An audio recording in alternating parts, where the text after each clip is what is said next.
Hi, folks. I'm Adrian Sanabria, the host of Enterprise Security Weekly. Every week, we interview the most interesting folks we can find talking about the most pressing cybersecurity issues and challenges facing the enterprise today. Myself and my co-hosts have each been in the industry for decades, long enough to see the patterns in the industry and explore where trends are going.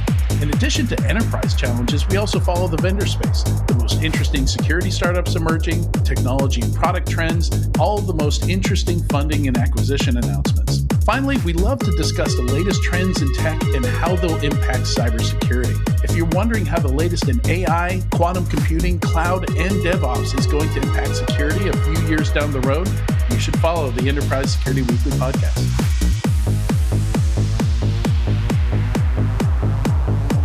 Welcome back, everyone, to Paul's Security Weekly. Attend InfoSec World 2023 at Disney's Coronado Springs Resort, September 23rd through the 28th.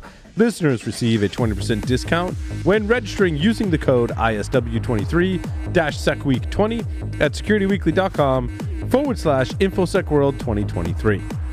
Also, make sure you visit securitypodcaster.com. You can find links to the podcast I host, some book recommendations, my ridiculous PC build specs, and more at securitypodcaster.com. Mr. Lee Neely has joined us. Lee, welcome. Hey, it's good to be here. It's been a little bit crazy schedules. And, as they say, time flies like an arrow, fruit flies like a banana. That's it. Well put. Let's jump right into the news articles this week. And my story number 5 is on the top of my mind right now because I had one thing that I needed to say about it. My story number 5 is boot unguarded. x86 trust anchor downfalls, blah, blah, blah. Basically, someone took the over a terabyte leak that was leaked from MSI. So MSI leaked over a terabyte of data, roughly. And it included firmware image files, keys, and all that stuff. And all that stuff is public. We've spoken about this at Eclipsium as well. So this group is working with this leak going, well, since there were boot guard keys in there, that means we could sign our own firmware and run our own firmware. I'm like, yes, you can. And it's a good article right up until the part where they state this. MSI's leaked materials put all x86 users to a risky position as the OEM signing has been compromised. That's where I disagree. Intel allows the OEM to generate their own keys for boot guard. Intel does not issue keys for boot guard. Yes, Intel has keys that are only for Intel. And yes, if those keys leaked, it would be a bad day for everyone that runs Intel CPUs. But in this case, the MSI leak affects MSI users of hardware. That's the way I understand it. And I've talked with my coworkers about that know way more about it than I do and are very close to it. And so that's what I understand. Tyler, that's the way you understand it as well, right? That statement is essentially incorrect. I hate correcting people because I feel like you were wrong and I'm right. That's not what I'm saying. I don't want people to be concerned if you're an x86 user. In this case, for this particular leak and this attack, it's only if you got an MSI hardware. Yeah, I don't think they went deep enough or followed the chain of thought process past this particular leak or like, okay, here's the bad, like, let's jump to the conclusion. They didn't think through all of the different things with the manufacturer, the OEM, the supply chain, the level at which those keys get distributed, reset, reissued, all of the things that you'd have to have worked with one of those manufacturers or have very, very intimate knowledge and understanding of what that bake-in process per manufacturer and distribution looks like after the keys. So I think there's just nuance there that is outside of the purview of a lot of people's base knowledge set. The OEM has to take ownership of certain processes at certain points in the supply chain process, right? And so MSI has to be in control of their own keys for boot guard, right? When we look at my other, which is a good segue actually, into an article that I wrote, where is that? I wrote an article, number 16, Demystifying CPU Microcode, Vulnerabilities, Updates, and Remediation. Now, this article is in response to just the sheer number recently of CPU speculative execution style bugs that have come out, right? We've had Downfall, Inception, Zenbleed, and those are the three most recent ones. There's a much richer history, actually, that I even left some out. Like, that's not a complete picture because some of it got kind of crazy. But so there's a lot of these bugs that are remediated by updating your CPU microcode. Now, in contrast to the previous discussion about bootguard and MSI, Intel controls the keys for the CPU microcode updates on Intel CPUs, such that they sign the CPU microcode update, and only the processor has the key to validate that and decrypt it. In fact, I think Tyler, is there two different keys? Is there like the decryptor and the signing key? Like, yes, I believe right, there's so. like, The 'cause, like, I secret and the can't- key, right? even if I decrypt it, I still can't change it because it's signed with another key that goes, no, Correct. that Yeah, doesn't match what, because that came out in the chip red pill research where they managed to decrypt the microcode, but they're like, But they couldn't re-sign. you can't do anything. They can't re-sign it, and you can't modify it because the code itself is signed. So there's a lot of great resources in that article. I learned a lot about how microcode updates work. I don't see attacks in the wild targeting speculative execution style bugs. I mean, I just don't. I've asked around to a few people, and if they do happen, it's stuff that people can't talk about, which is fine. I respect that, but I don't know amongst our illustrious co-hosts here if you've seen an in the wild attack that has taken advantage of some type of Spectre meltdown, some of those speculative execution bugs. Tyler's like, what can I say publicly? Nothing. Okay. Pleading the fifth. Again, the resources section is really good there too. I talk about, again, the chip red pill, some really awesome stuff in there. I still think you should keep up with microcode updates. Like, as I researched it, I was like, oh, like this can speak to the overall health of your system. I'll caveat that with, unless it causes like a huge performance hit on your CPU, then you don't want to update the microcode. And there's several ways in which that happens. You can get it from a UEFI or BIOS update. You can get it from your operating system. When I talk about Windows or Linux, right? Apple has their own processes. They're in control of more of the supply chain on that one. Or you can apply these patches themselves, microcode updates, yourself using operating system utilities. I kind of tell people to shy away from that. I would rather see it happen. For me, one thing I didn't talk about in this post was I tested the Zenbleed exploit on one of my systems that was vulnerable to that. I was able to see data that was happening in other threads on my system that I should not have seen as a regular user. Now, I didn't let it run long enough to like grab keys or passwords or things like that. But certainly I had enough proof that it was working and I could have done that. When I did a Linux update, the Linux update process actually applied a microcode update to my CPU, and then I ran the Zenbleed attack, and it didn't work anymore. I was like, well, that's actually pretty awesome. So not everyone's going to have that level of testing for things like microcode updates. Just happens to be the world I'm playing in, but you should be mindful of that. And, keeping up with the UEFI updates and keeping up with your operating system updates should keep up with your microcode updates, but it also, you might want to just check on that to make sure that it has happened, or hold off on that if it's potentially going to cause some kind of performance impact. Because rolling back a microcode update is gnarly. Like there's things in there that almost prevent that from happening. But again, there's a lot of it depends statements on that. So just be aware that, backing out a microcode update, while I believe it to be possible, is not straightforward. There's a name for backing out a microcode update. It's called bricking a device. Well, no, Okay. it's just not. I mean, the way it could, but I think to prevent that, Josh, the way I understand it is the code on the CPU that applies the microcode, like, just won't let it go back a revision. Oh no, yeah. That's, like, it just won't. We're let on the it go same back. page. Yeah. But I've got a question for you. I mean, we just spent an hour talking to Ryan about ransomware and updates and how, it's not just assume breach, it's assume stupid. Oh, God. Let's be honest here. Okay. I mean, where in the scheme of business, let's talk business for a minute here. You're a CISO. You have 20 people working for you. You've got 1,000 machines out there in the wild. In your company. Where in the scheme of I need to update all of their office, I need to update all of their machines, I need to update all of the operating system, I need to update, you've got a list of updates like longer than your friggin' arm, leg, and various other bodily appendages. Where in that schema is the microcode updates? In terms of importance, let's be clear. Does that make sense what I'm asking? Yes. And I think it depends on your particular situation and your... Okay. Threat actors that might be coming after you kind of thing. But also, I think it's something you should do. Now, if you're struggling with operating system updates or updating your appliances or what have you, focus on that stuff first, on the CISA, KEVstyle stuff. Get that stuff hammered down.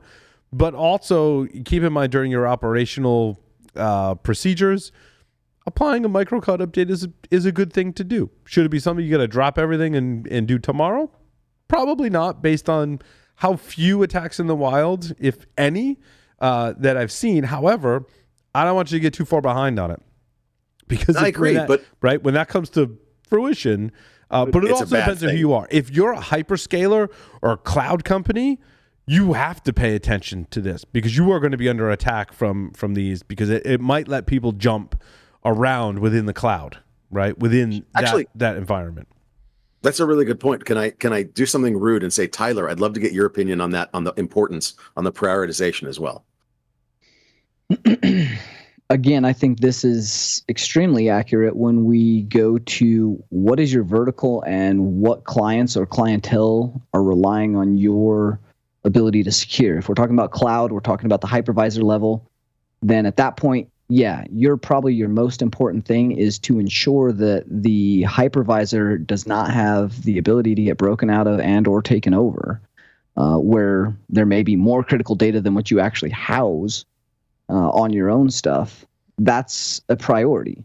But I would say in 98% of most big organizations, you have so many fires and so little resources and so much technology that you're just trying to leverage and use and get your return on investment from a business standpoint out of, and some visibility, that hardware, even though I believe it is the most important, it should be we're tier -1, tier 0. I don't think Active Directory or domain controllers actually can be considered tier 0 anymore.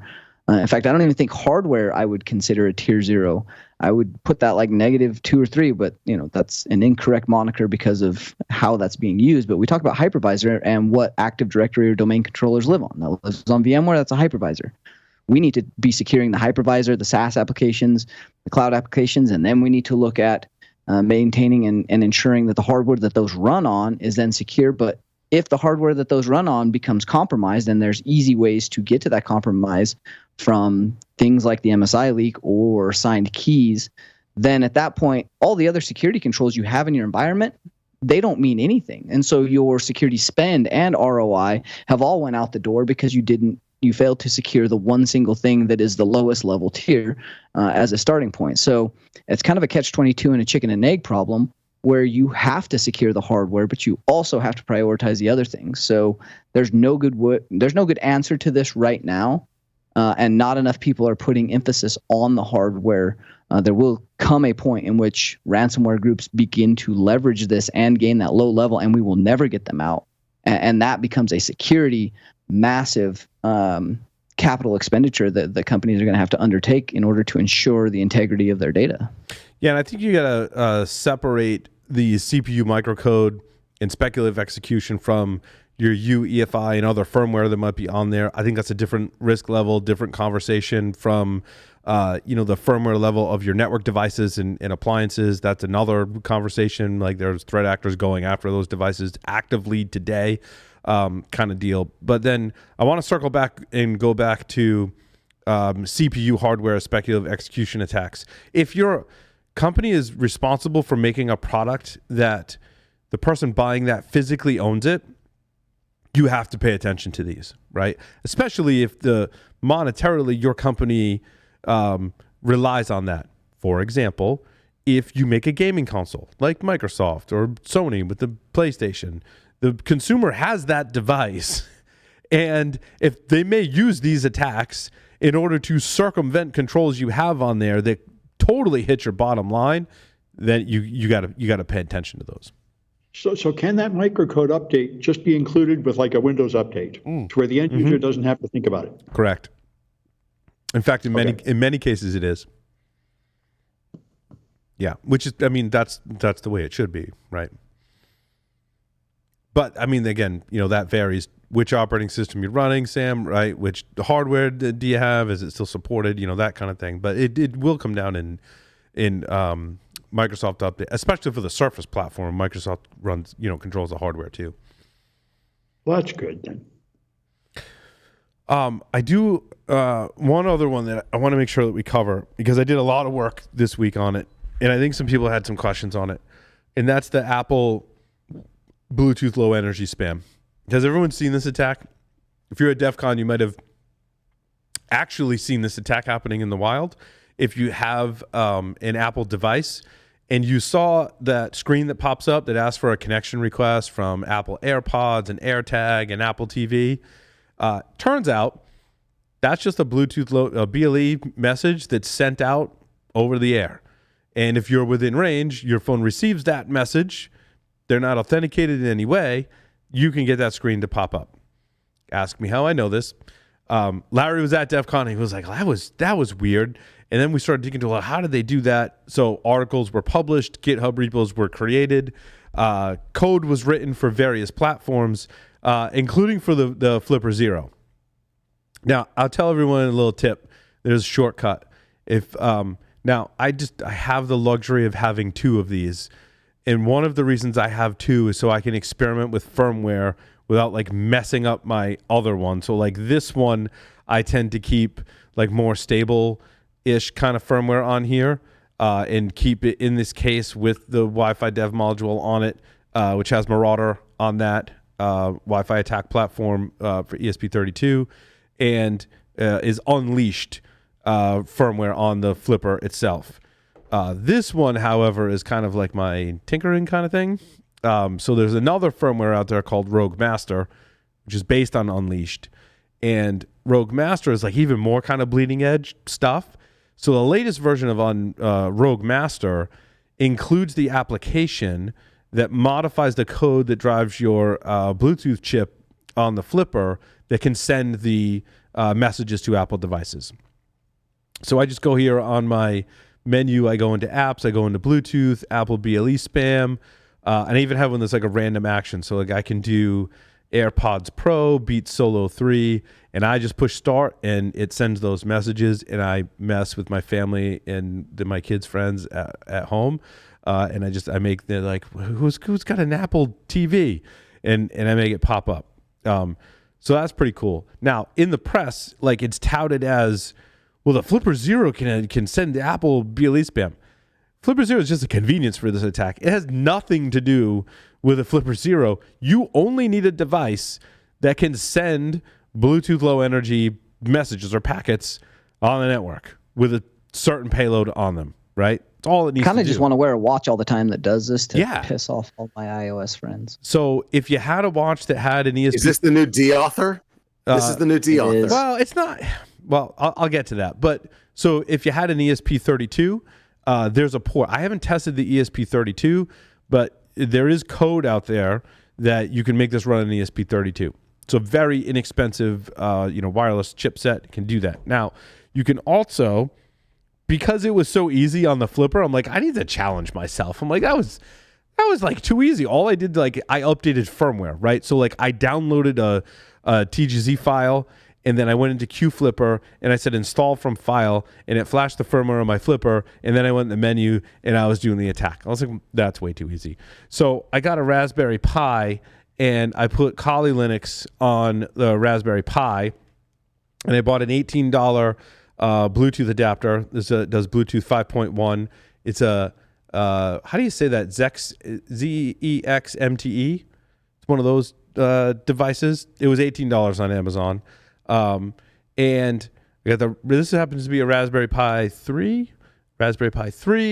and I bought a little battery pack for it because I wanted this to be portable. And the cable you see hanging out of that is just connected to the serial port. So I don't have to worry about configuring any Ethernet or Wi-Fi if I want to interact with it.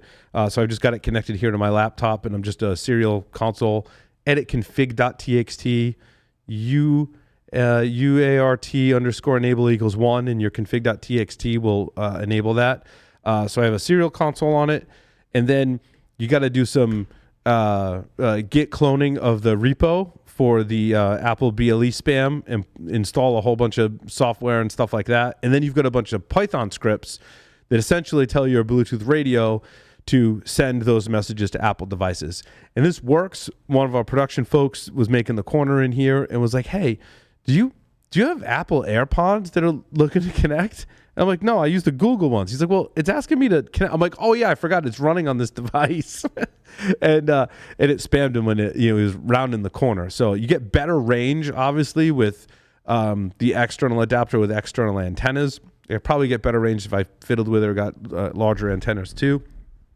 So I did that. Larry's not here. I think Larry would be proud of me. That's kind of where I'm going. Paul, so yes. At what point that I accept that request on my phone, do you think we'll be able to turn that into some sort of blue snarfing attack? Yeah, I don't know if that's possible yet. So there's a couple of limitations with this attack. One is a very good question, Aaron. One is this is just a spammy message that pops up. There's no collection of information. It's not talking back to me. In fact, I don't even get a message back on my console that says, like, hey, I sent this message to a device. My theory, and I'm not sure the people who created this attack who would be able to answer this, I'm not sure that I get any telemetry back once I send this message from the device. Because I think if you did, they would have probably built it in and would have been like, oh, device XYZ at this Bluetooth address, of course, got the message. So also, like, you can't interact with the message. Like, it's just a message, and there's nothing that it's sending back to me as the attacker or doing anything else. It's just triggering that message to come up. Like, it's literally just data that it puts inside of a BLE packet that is blasting it out on the network over Bluetooth, low energy. So there's that. Also, you get the message once, and like in my somewhat limited testing, I've found that I think it depends on what kind of Apple device you have and what version of the operating system you have as to how it kind of behaves. So like the stuff that I'm running right now is like constantly running and sending out the messages. You get that message once and you click the X and it goes away. It doesn't come back until, like, on some devices, if I lock the device and then I unlock it again and then like I wait a little bit, it might come back up. It might not. Like some devices, you got to move it around and eventually it gets the message. Like there's a lot of kind of weird things. So I don't know if the attack could be modified so that it was like more spammy.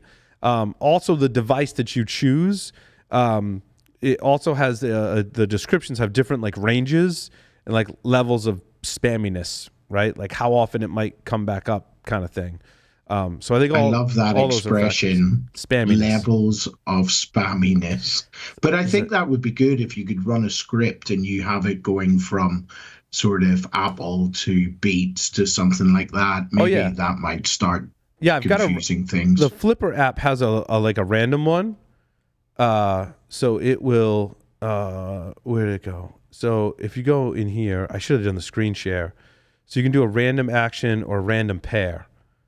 So it'll shuffle. So in this mode, like I can execute it now.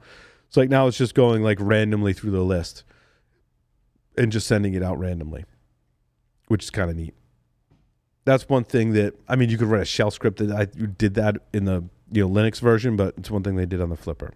And that's probably just a playlist, because on the Flipper you can do playlists. So like all the payloads you have for like sub gigahertz anyway. Not sure how the Bluetooth one works, but like sub gigahertz, you can create a playlist that will execute a sub gigahertz file, which basically just tells the radio like transmit on this frequency this data.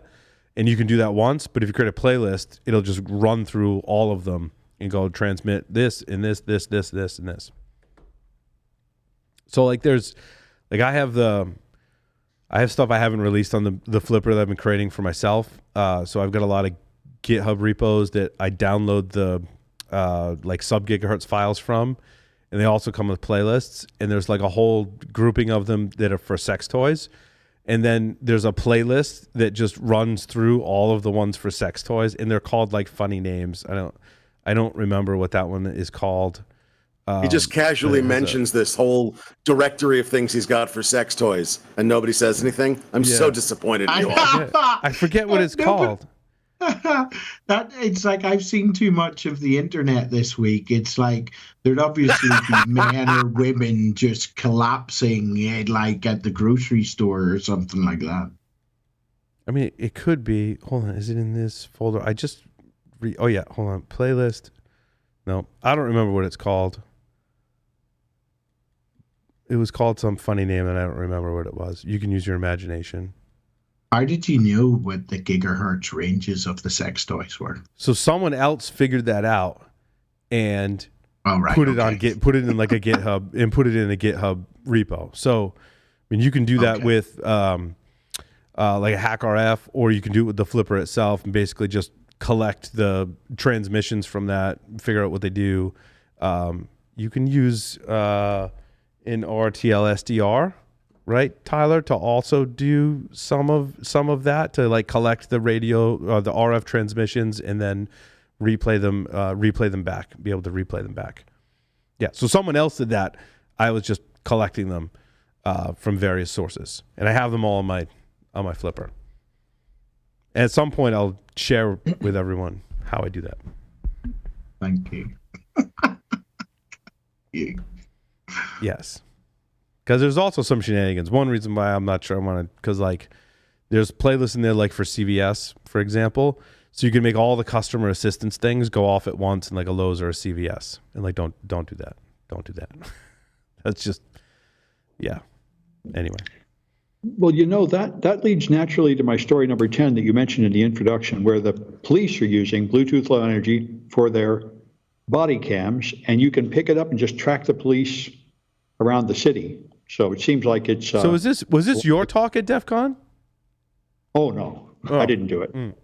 I thought it was your talk. Did you attend it, or you just read the research from this talk? I just read the Mastodon post about it. And so, Sam, I think it's hilarious. Someone finally let the cat out of the bag on this, because like this has been known for a long time, and many people like that do not like law enforcement, and there's great law enforcement. I love my brothers in blue, but there's some abuses there in Axion and Taser International. Like there's been some very interesting and or warnings given to them over the years for many, many, many, many years about this. So I am glad to see it, but I'm also terrified because this is very accurate and used, and agencies cannot switch off of this, and they will not be able to upgrade because of the cost just to do this. Like, and most of the companies that do this, there's only a couple of them. They all do it almost identically. So you need to sniff BLE. Correct. And software you can get, the RF Party, to do it. Oh, on your phone. I should have also mentioned you can do the Apple BLE stuff on your. There's a phone. I watched a video of someone configure some Android app to do it, and so this is the same thing. You get an Android. I'm assuming it's Android because Apple's kind of the iOS is a little more limited, right? And on Android, you can sniff BLE, and it interprets very similar to the Apple one, right? And this is just sniffing, interprets the messages, and if you're in proximity. What information do you get from the camera? You get you get the proof of body cam, cop alert, identify specific cops, and so on. So you can track them just like you could anything else from, I guess, essentially the MAC address. So it's literally got a like map they're wearing an AirTag? Yeah. Yeah, you're essentially wearing an AirTag, and it maps it and historically keeps track of it for anybody in the area. And I'm still not sure, because I obviously don't live in a very populated area, whether or not if multiple people have this app, if it shows their data across the map and shares is it like that. Wiggle? Is it like Wiggle for BLE? Yeah, that's exactly how that's what it looks like too. Is it it's really? very much like a Wiggle? That's RF Party, yeah, and it gives you a map like Wiggle. So you could totally track specific cops and find them and stuff. So there's clear danger here. Oh yeah, danger for like, oh, all the cops are at the strip club. Imagine that. Are they responding to a call or is it a social call? No, they're at the donut shop, not the strip club. God. It just happens to be next door to the strip club. That's all.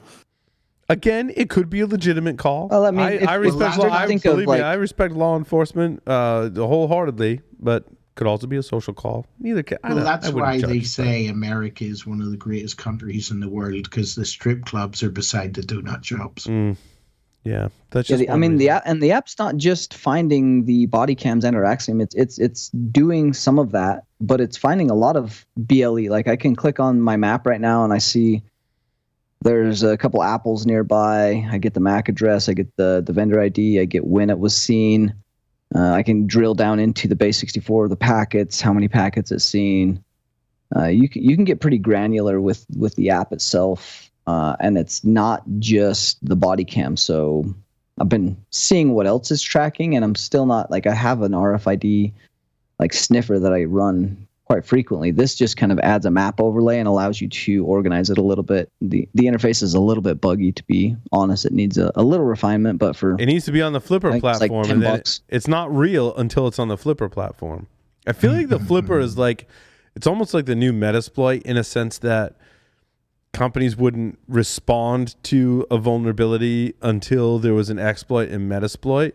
And I feel like a lot of these attacks aren't real for people until it's on the Flipper, and then everyone can just have it and take it around with them everywhere. That's where I feel like there's the analogy.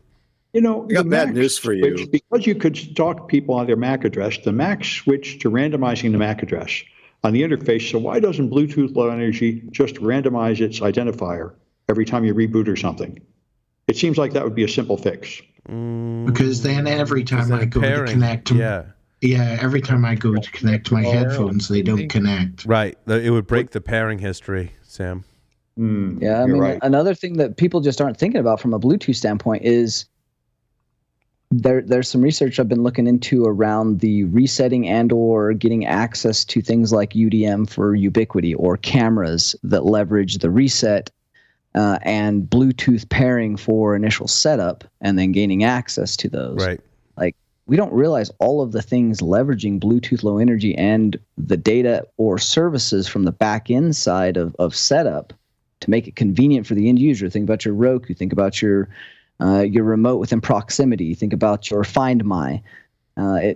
I just got an alert that there's a mapping from my UDM to a Find My to an Apple device because it picked up the Wi-Fi and they're within range of my Wi-Fi, and the Find My Bluetooth came across that. Like, why are we sending all these messages in clear like this? There's clearly some issues that will eventually come up, but I don't think anybody's thinking all the way through some of this. Oh, and Sam, but you had a story that was similar to that, along those lines of this was the new Wi-Fi standard, which Larry's going to be prepared to talk about the next time he comes on the show in more detail, but this was, what was this? Password stealing without hacking. Wi-Fi enabled practical keystroke eavesdropping.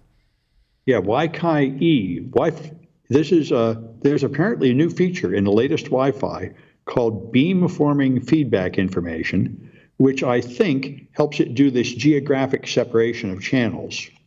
But the point is that information is not encrypted, and you can overhear it. And monitoring the spatial pattern of wireless energy can be used to detect the key presses you're making. So it's and they have reasonable accuracy to deduce what you're pressing by seeing what effect that has on the spatial pattern of Wi-Fi. Do you mean the on-screen keyboard on your phone? Yes. So you can monitor this new Wi-Fi signal and tell what people are typing on their on-screen keyboard on their phone. Oh, that's great. It's kind of like the old cable days where you could see the power surge and see what they were watching and get a picture from the power fluctuations across the provider's wire. That's awesome. Yep. Getting us back to Tempest again, the same old thing. This is great. Exactly, with the cathode ray tubes, and we could actually read what was on it. Yeah. And logically, I think that's really interesting, isn't it? Because they say that law enforcement now, if they can get onto your home Wi-Fi, they can actually tell what rooms people are in. Well, yeah, they could do that for a while, just using Wi-Fi like X-rays to get a low resolution image of what's inside there from the Wi-Fi being transmitted through the walls. But this is working but that was very low resolution, like you could just get a shape of a human. This is much higher resolution to tell which key you're pressing because of the new Wi-Fi standard. It gives it much more information about the spatial pattern for beam forming. Yeah, this is like Batman, the Dark Knight type stuff, unfortunately. Mm-hmm. Yeah, well, that's been the case for a long time. You've been able to use water meters, electric meters, heartbeat sensors, thermal cameras. Hell, I bought two thermal cameras for a total cost of about $600. One's an old fire department camera, and one's a FLIR one that I gave to my wife, by the way, which is her second favorite gift ever after the label maker I bought her. And I bought her jewelry, and these are her favorite gifts. My wife is weird, but I love her. I love this. I live with a geek, what can I say? But my wife is awesome. Thank you. I agree. That's why she's my wife. But she's amazing. And I have to brag for just a minute. I finally got the damn swing set together, and I bought a basket swing for my 1-year-old, and she's just out there pushing both kids, and it's like a photograph of what life should be. It's amazing. So life is wonderful. Anyway. But yeah, we've been able to determine where somebody is in a house or what they're doing. I mean, there's an apocryphal story about a guy who put a water meter, an inductive tap on a water pipe, and figured out when this person was taking a shower versus running the dishwasher versus running the sink, and then went in and killed them while they were in the shower. There's so many ways to gather information about where somebody is in the house. But now we've incorporated this to Wi-Fi, and everybody has phones in their pocket, and we cannot go without Wi-Fi, and we are getting higher fidelity with higher clarity and visibility with larger packets and bigger bandwidth. This is going to end up enemy of the state at a level that we're just not, that no one wants to be at, and yet we keep just selling our data and being okay with all this, and still using the same stupid-ass passwords across multiple services and getting popped. It's worse than that, Tyler. It's fine. It's all fine. I think it's worse. You're forgetting that we're putting out 5G everywhere, and so not just when you're on Wi-Fi, but when you're walking down the street, you got a gigabit connection to your device in your pocket with the insecure password that trusts everything. Right? I want to, absolutely. And I want to point out that my favorite bash.org saying, one of my favorites, there's a couple of them that are great, but one of my favorite ones is 1940s. Can we put a radio tracking beacon on every American? No, nobody would ever go for that. The privacy implications are huge. 2005. Icon has 2 iPhones? Mm-hmm. Yeah. I mean, and to be fair, right, like we've gotten to that point a long time ago, but we are willingly moving forward on this, and it is not seeming to affect the average consumer for changing spending and or policy that actually matters. We're just collecting more data. And so really at the end of the day, like, we're slated to protect society, to protect the technology, to deploy this more securely. How do we actually go about doing that? And does that mean that we are in a futile effort and or wasting our time? Like, honestly, I don't know. I think what's difficult is that most human beings will base their usage of technology and purchasing decisions on cost and usability, not on privacy and security, right? And that won't ever change.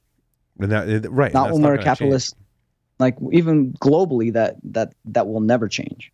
And that's job security for us, but I would trade that in a heartbeat for a more to flip those scales where privacy and security weighed a lot more heavily with more folks. And I think we're in our own echo chamber, because I feel like I know a lot of people in my personal circle of friends that weigh privacy and security far and above anything else. And some people to the extreme. Michael Bazell is one of the, Michael has built an awesome business on appealing to the people who value privacy and security over everything else. And he does a fantastic job. And he's one of the nicest people that I know. And he's awesome, right? But that's like such a small pocket of the global civilization that we live in today. Most people are like, I want the new iPhone because it's shiny, it's new, and I like using it. And when I go to my provider, I have an upgrade on my phone, and it doesn't cost me that much to go do my phone upgrade, right? Because I've got a 12 or a 13 or whatever. Yeah, but this is what product liability is about. If your iPhone reveals your location and now people can stalk you and kidnap you or something, then you can sue and say your product is defective. It leaks out my information in a way that makes me unsafe. I think that's a mechanism for it. Right, but I think Apple is not the worst of the large companies when it comes to privacy and security. I mean, let's all face fact. And they upgraded. About 5 years ago, every time you booted up an iPhone, it would give you the last 5 Wi-Fi things that it connected to, and it by default would put out your first name as the owner of the iPhone. And they took all that away because they became aware of the privacy consequences. So, I think the privacy activists like the EFF and such do raise these issues like any other security problem, and people gradually fix them. Aaron, sorry, did you have a question earlier? I did, but I'll move on. But I definitely think Apple seems to be better doing Google than. And what do you think of this new Google privacy sandbox rather than it coming from cookies? Has anybody looked into that? Mm-mm. Oh yeah, I've been trying to figure out how to leverage this for quite a while now. I haven't looked into that, but I know that. Let's be real. This is how they make their money. So regardless of what any of the big companies say, Google doesn't make their money from their phones or their hardware or from the Chrome browser. They make their money from advertising. They've always made their money from ABC has always done. All that money they charge all advertising. All that money they charge for Google Chrome, right? But they don't charge it in money. They charge it in privacy. And one of the things, and some of my coworkers are bringing this to my attention, is somewhere in the settings now I can't find it. They rolled out some new opt-in thing that was opt-in by default. Where is that now? I turned it off and is it privacy and security? Add privacy? Yes. Privacy and security, add privacy. Everyone follow along now. Go into your Chrome settings, privacy and security, add privacy. There's 3 menus in there: add topics, site suggested ads, and add membership. Did I say that right? Add measurement. Mm-hmm. Turn all those things off. Right? And then there's another thing if you use the Google Chrome sync that I talked about last week or the week before that you need to turn off. That's the one wherever you type in the URL bar and URLs you go to, all that gets sent to Google. So you can turn all of that off. You can turn it off. And anything that is, you can turn that off, and you can turn that off from the user interface. But by turning that off, that does not negate where that data ends up and what that company leverages on their backend servers. You actually, in order to physically shut some of that off and to get down to the settings that actually provide the privacy, it requires a terminal and a few breakout things and some items that are very, very difficult to get to. You have to get to basically developer modes. Those settings, and that's difficult for most people. Those settings make me feel better, Tyler. Right? It's like 105 settings just to get some basic privacy, and we're talking in areas that I would have to do an hour segment on just to get to. It is a pain in the ass to make a phone secure. I agree. And in a phone or a browser, right? I think Firefox is much better. Still not perfect. And in the news this week, in stories, one is my first story, which I left in there. They didn't want to spend a lot of time on, but my favorite web app pen testing extension is Firefox Containers. I have not played with that. Tyler or others, I don't know if you use Firefox Containers. You basically can because Firefox profiles suck. They're awful. I spent some time with them recently because they're awful. Because given all of the privacy stuff that was happening around Chrome, I want to use Firefox. I heavily use Chrome profiles. What about Firefox profiles? They're terrible.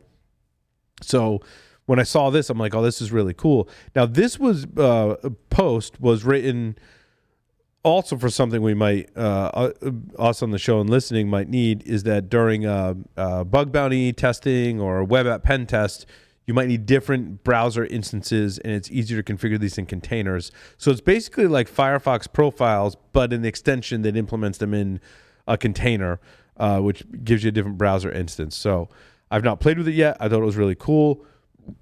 One of the newsletters know it was Daniel Miessler or TLDR or SecureB. One of them highlighted this one as being really good. So that was one thing with Firefox. So check out my story number 1 in the show notes for this week for Firefox containers, which is on my list of things to try out. The other thing was Google basically patched a Chrome vulnerability exploited in the wild. I think, Lee, you also had this story. When I read the article, it was around WebP, which is like everyone's least favorite image format right now. I hate WebP. I don't know why I hate it, but I hate it because it's one more image file format.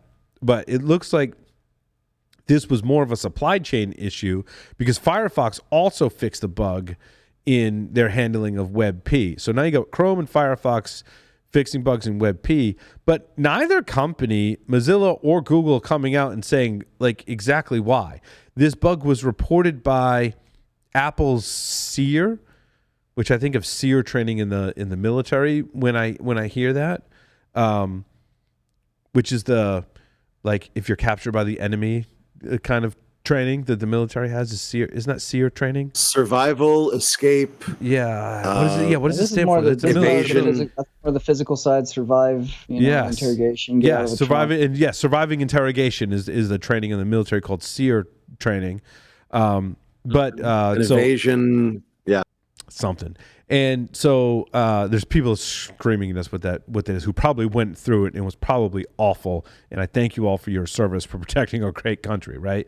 But in Apple's research group, which is also called SEER, and Citizen Lab are the ones that are credited as reporting this vulnerability, but we don't have any other information as to who was leveraging this vulnerability and exploitation and why, yet two of the most popular browsers in the world have fixed this vulnerability. Lee, that's what I gleaned from the story. I hope I didn't steal too much of your thunder there. You didn't steal any of my thunder. I was stuck at the, how the hell do we get this thing pulled out everywhere? That I was actually thinking about, this trend we're on with having these, bi-weekly updates to the browsers we got to get deployed everywhere. And, my camera's being a jerk. That's nice. And I was looking at some of the enterprise configurations we can do where it'll automatically push it and you can give them a countdown timer. But you're going to force the update if they don't do it in a day or two. But I hadn't had a chance to really get into the really guts of the vulnerability. I was hoping you and Tyler had gone there. Yeah, but I'll talk about your point for a moment, Lee. I guess I run in this utopian world sometimes when it comes to things like this, and I'm like, well, isn't every enterprise out there just pushing out browser updates and making their users do browser updates? Because that's what I do, right? I mean, I update my systems, if not every day, typically every other working day. And if it's on a weekend and I'll use my laptop for something, I'm like, you know what? Before I start, I'm just going to do an update. And you'd be surprised from an enterprise standpoint. It's hard to manage browsers. In fact, browsers are probably one of the few things that are not updated regularly, at least automated, unless you're using some sort of SCCM or software management suite. But if you're talking about that 100 to 1,000, or I'd even say 1,000 to 10,000 users, the ability to maintain just Windows updates and then some of the more critical software updates and keeping on top of any 0 days that are coming out, that typically is all done. Browser updates, browsers are always left. I'm going to tell you the discrepancy when I run and look through all of the versions of browsers in an environment, I can't say I've found on a single hand more than 2 places that have ever had most of their browsers on the same level and or control over which browsers are installed or used in an environment. I think a major problem with this is that on a huge corporate environment, they still have applications that are running on Internet Explorer. And when you think over Google, Firefox, and Internet Explorer, people have actually built hardcore sort of applications that companies have not moved away from yet. Are we still in this state, Aaron? Really? Yes, definitely. 100%. It's a daily headache. Look, Paul, how many times have you run into a company in the last I don't know, couple of years where there's somebody still using an Access database. Really? Dude. But still, yes, we're still on Internet Explorer. Like I thought that. Yeah. I thought that was. Yeah, at a corporate. I thought we got rid of that. First. I thought that went away with like Flash and stuff like that. Like I feel like this is a 10-year-old conversation we're having right now. No. No, when you're looking at some of the HR type stuff, yeah, it's still being used. It's your big ERP type apps that they are written on older technology, and you can't just roll in the latest browser. That's why Edge has the IE compatibility mode built into it, so it's still got IE down in its core, so that it's compatible with those business apps that don't change quick. You know, you come to them and say, "I want you to fix known vulnerabilities in 72 hours," and they'll laugh at you. Really? But you can do things in some of the browsers to manage them, to force them to update and give the user time to relaunch. The cool thing you can do, though, with cloud services is create what amount to be sandboxed browsers for those apps running old technology. That's what I mean, if I were on the security team, that's what I'd be looking at, right? Like your browser isn't your Internet Explorer browser is not your browser. That's just your application for accessing an internal app, and that's the only place it can go. When you go out to the internet, you're using the latest version of Chrome or Firefox or whatever. Exactly. Or even Edge. Is Edge horrible? What's your opinion on Edge? It's Chromium. I mean, right? It's actually pretty decent. I actually like it way better than I've given the. Let me put it this way: at this point of maturity for Internet Explorer versus Edge, when they were both the same age, Edge is a way better product. Yeah. And actually, I'm kind of liking Edge in some ways. I agree. I run Edge on all my Linux boxes, which is like for me to say that crazy. I run a Microsoft product on all my Linux boxes is, first of all, I never thought I'd see the day. Right? I've been using Linux since the late 90s, and I never thought I'd see the day. But they keep up with updates on it. I mean, it's updated. Yeah. It's updated all the time.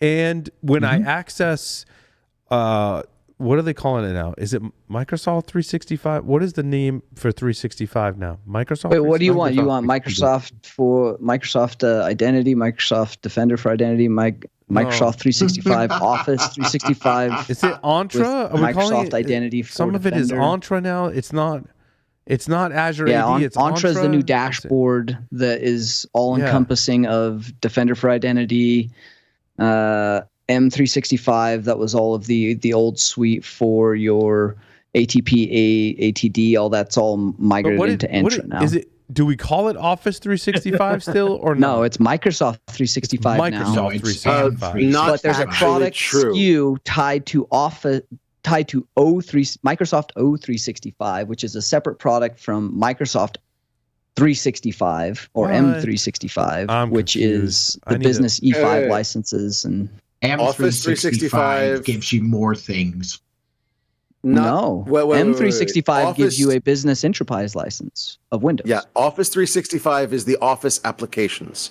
M365 is the operating system as well. Oh, okay. Yeah, as I said, it gives you more things. So plus the security. When I access adding into that. When I access O365, I use Edge on Linux.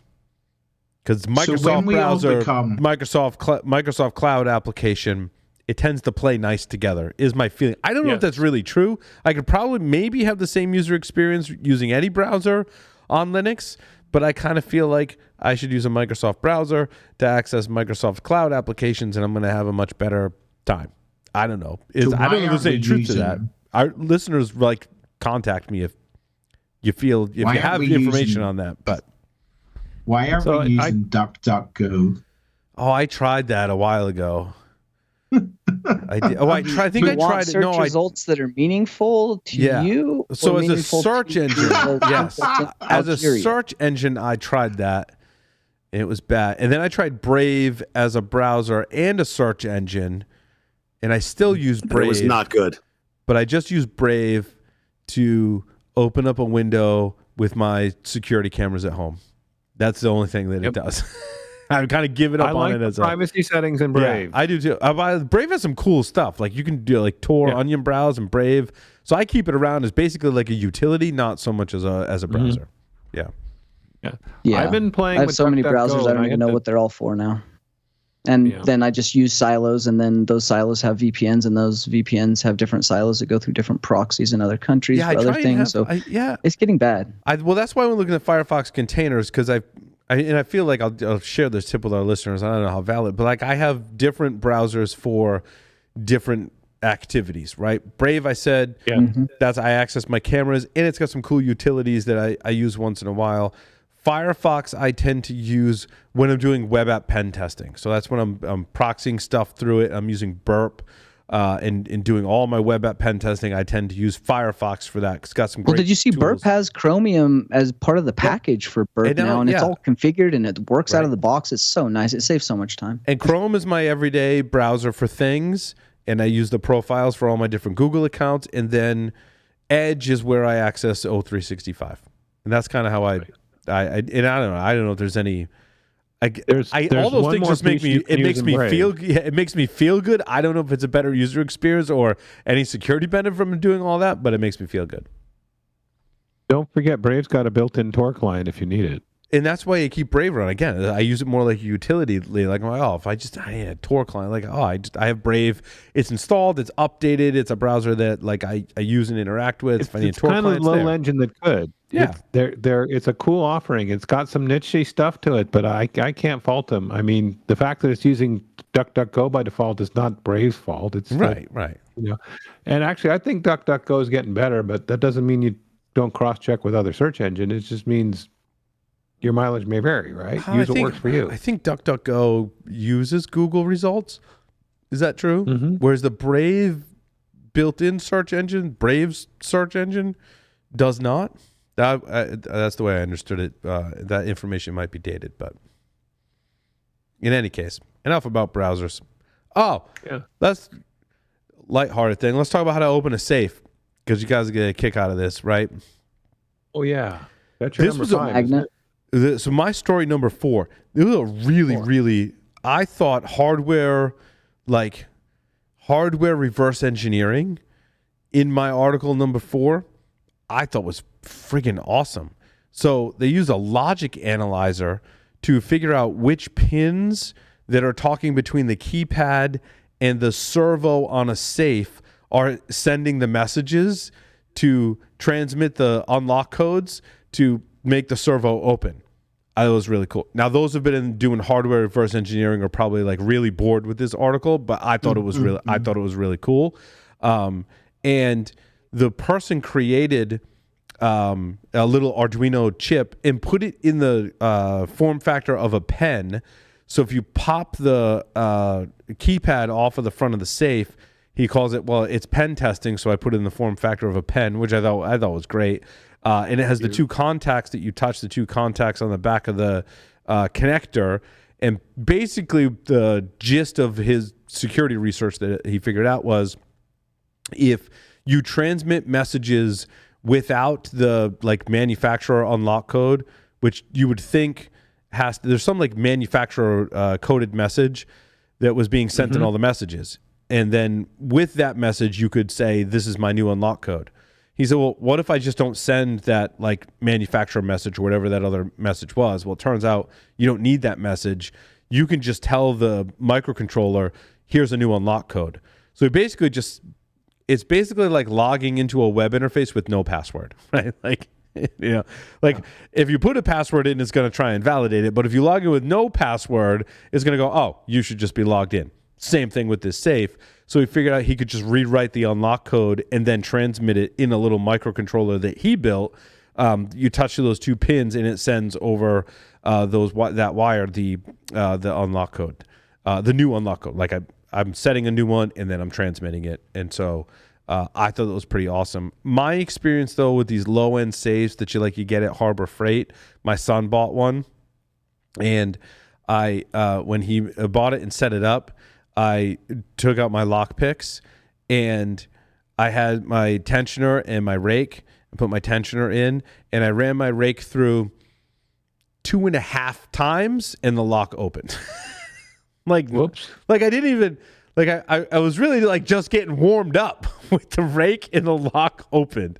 That's how crappy the lock is. And I mean, I look like I was an expert lock picker, and I'm like, if I can pick that lock in like under 5 seconds, that means it's a really, really, really bad, like it shouldn't even be called a lock at that point. Like that's how bad it was. But I still felt good about myself. But you know, there's that. So not every safe, at least not every safe I have, is solely dependent on the keypad. I mean, I've got some with the both, backup lock. Yeah, my son's had the backup lock. Key Yeah. and that. So you have to do both right.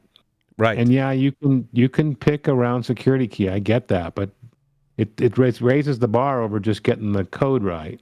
Yeah, this was cool. So, Tyler, one story I've been meaning to tell you, we haven't caught up in a while, but the Soho Mill locks that you recommended, I've been replacing all of my locks with these Soho Mill.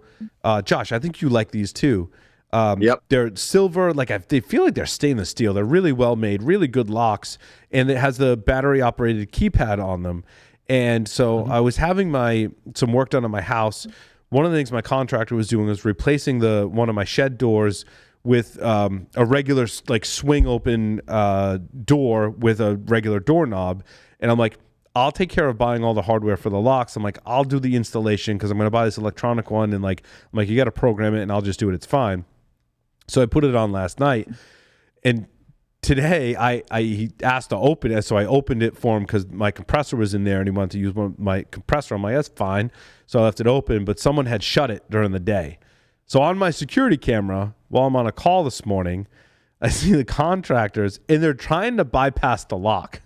And I even said to the person on the call, I'm like, my contractor's trying to bypass the lock. I'm like, I don't think they're going to have much success with this lock. Like this lock is pretty. They're trying to like shim it with like a credit card. I'm like that's not going to work with these. It has the extra pin in it. Of course, I'm like that's not going to. I'm like you're not picking this lock. I got the model with the key that goes underneath, which I'm like. See, I don't. I always get the 99 because I don't want the key at all anywhere. Yeah, I got the ones with the key backup, but like now, I immediately just texted him a code. But the one thing I do like about this lock, again, it's high. Like when you compare and contrast this lock with the crappy one they put on these safes, it's like not even in the same category. Like they're night and day. Mm-hmm. However, one nice thing about this lock, and Tyler, I don't know if you must have used this feature. There's like a bypass mode that you can set on the keypad. Yeah, the 9 is bypass mode. Yeah, codes. So you enable bypass mode, which means anyone can unlock it just by pushing any button on the keypad.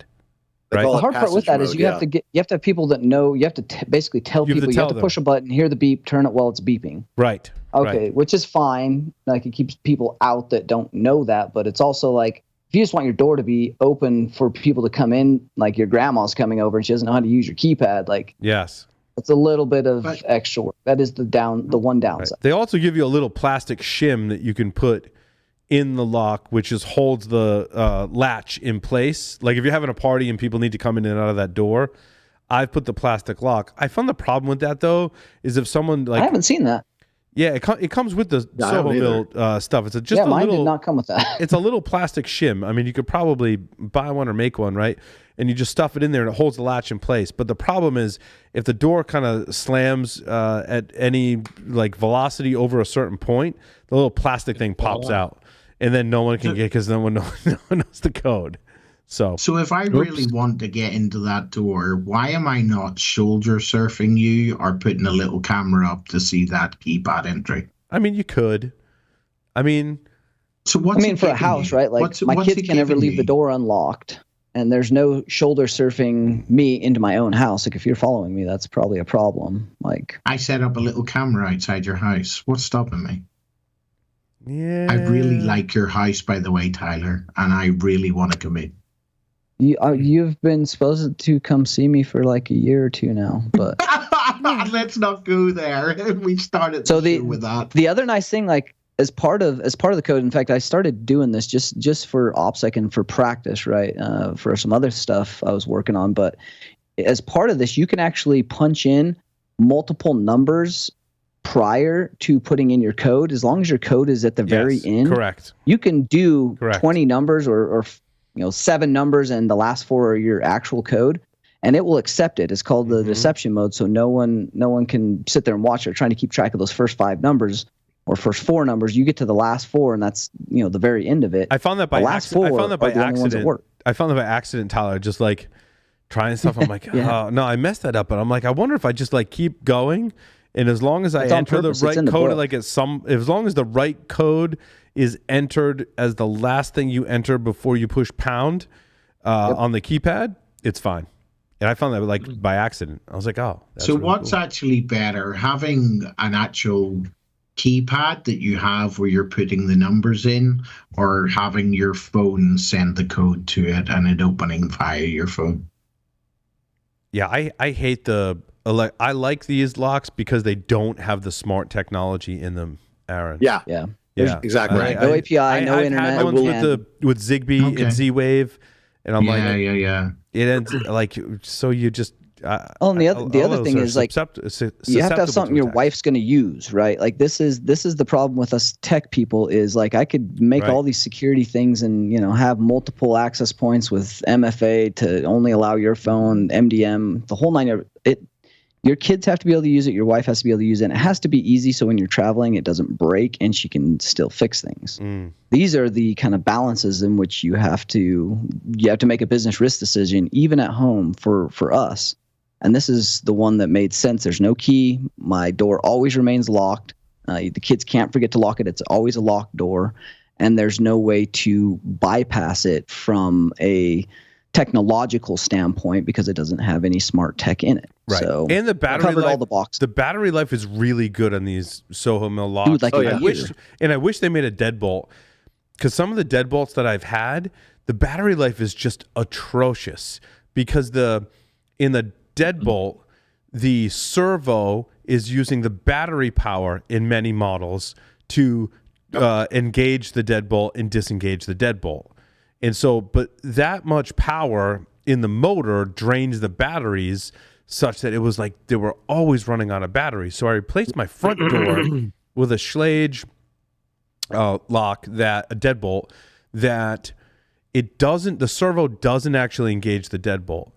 The servo inside of it, if you enter the code correctly, allows you to turn the physical knob to disengage the deadbolt. And when you leave, you just push the Schlage button, and that engages it so you can turn it and lock it. And then when you want to unlock it, you enter the code, and it enables the mechanism to turn the lock to unlock it. And so the battery life on those are much, much better.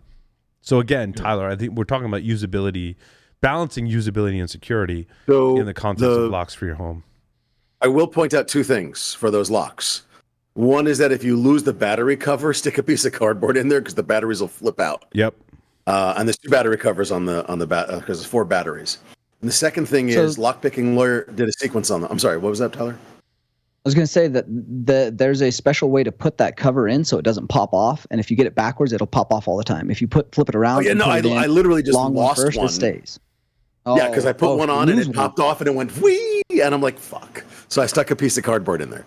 But the second thing is there's Phillips head screws on the back of the knob, and Lockpicking Lawyer did a thing on this with a right angle screwdriver. You can unscrew it, take the knob off, and open the door. So if you really want to be secure, take those little Phillips head screws out and replace them with security screws. So those Phillips head screws don't allow you access into. That's only to get access to the battery port that gives power to the device. Like you could probably over circuit it, but it fails closed. So you actually can't. Lockpicking Lawyer says that Lockpicking Lawyer did a sequence on these locks and said that if you can, from the outside, from the keypad side, if you can get those screws off and disassemble the wait, there's screws on the outside of it? Yeah, there's screws on the back side of the front thing, but that only gives you access to the outside case cover. You actually can't get past that case cover. It's actually a hardened metal piece. I'm gonna have to test this now. Yeah, well, it probably he's looking around. He's looking around for one. It depends on your model. That's interesting. Check out the Lockpicking Lawyer sequence on that. Where do we want to go next? What are we talking about next? Oh my. Oh, I want just briefly, and we can transition to something pretty quickly, but there was a company that I hadn't heard of called BugProve. They found multiple critical vulnerabilities in Zavio IP cameras. 34 proof of concepts were shared. The disclosure timeline is absolutely ridiculous.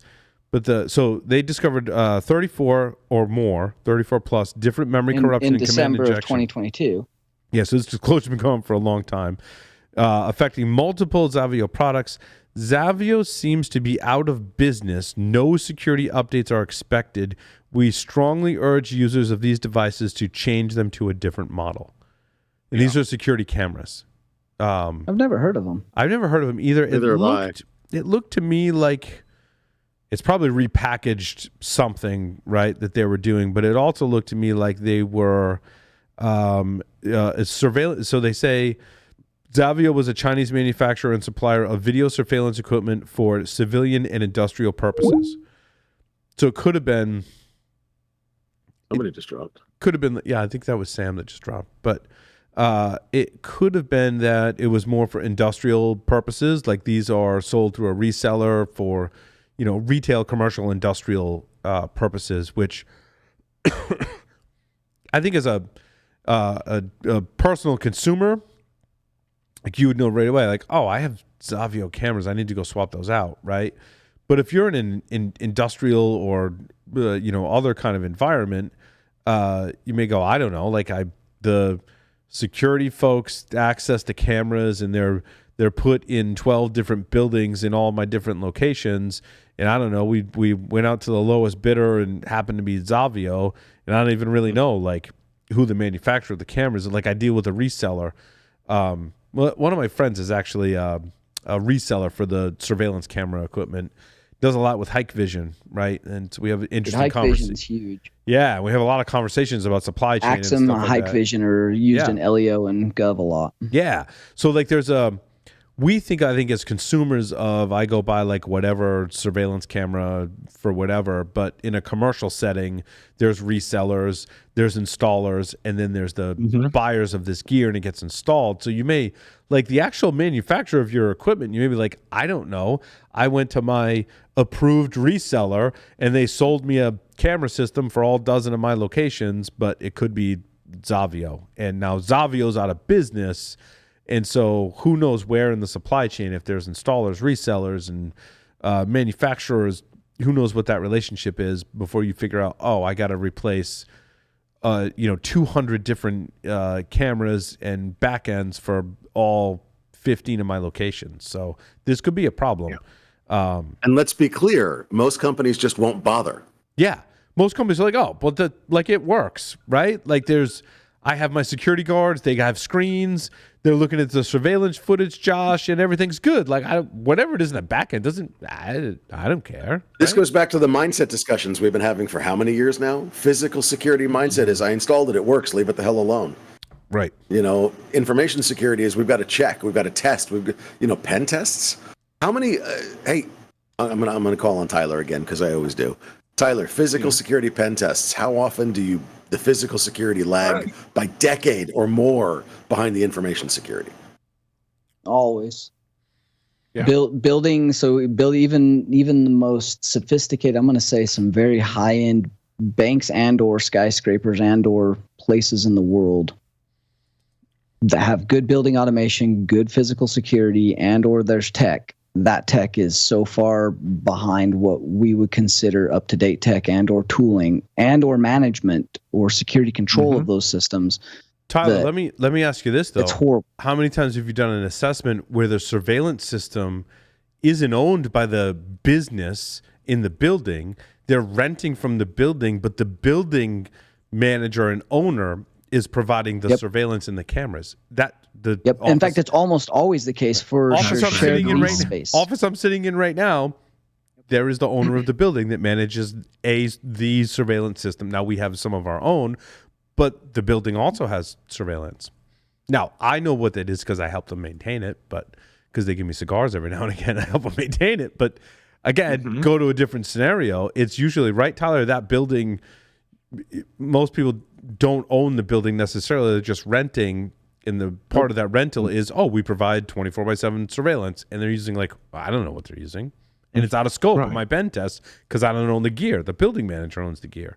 Yep. And the security company is almost always a sub company and or a contractor, and because it's shared lease, they have contracts and or in almost all cases you blend in and or there's a security implication or security risk or safety. Life safety is security's first concern.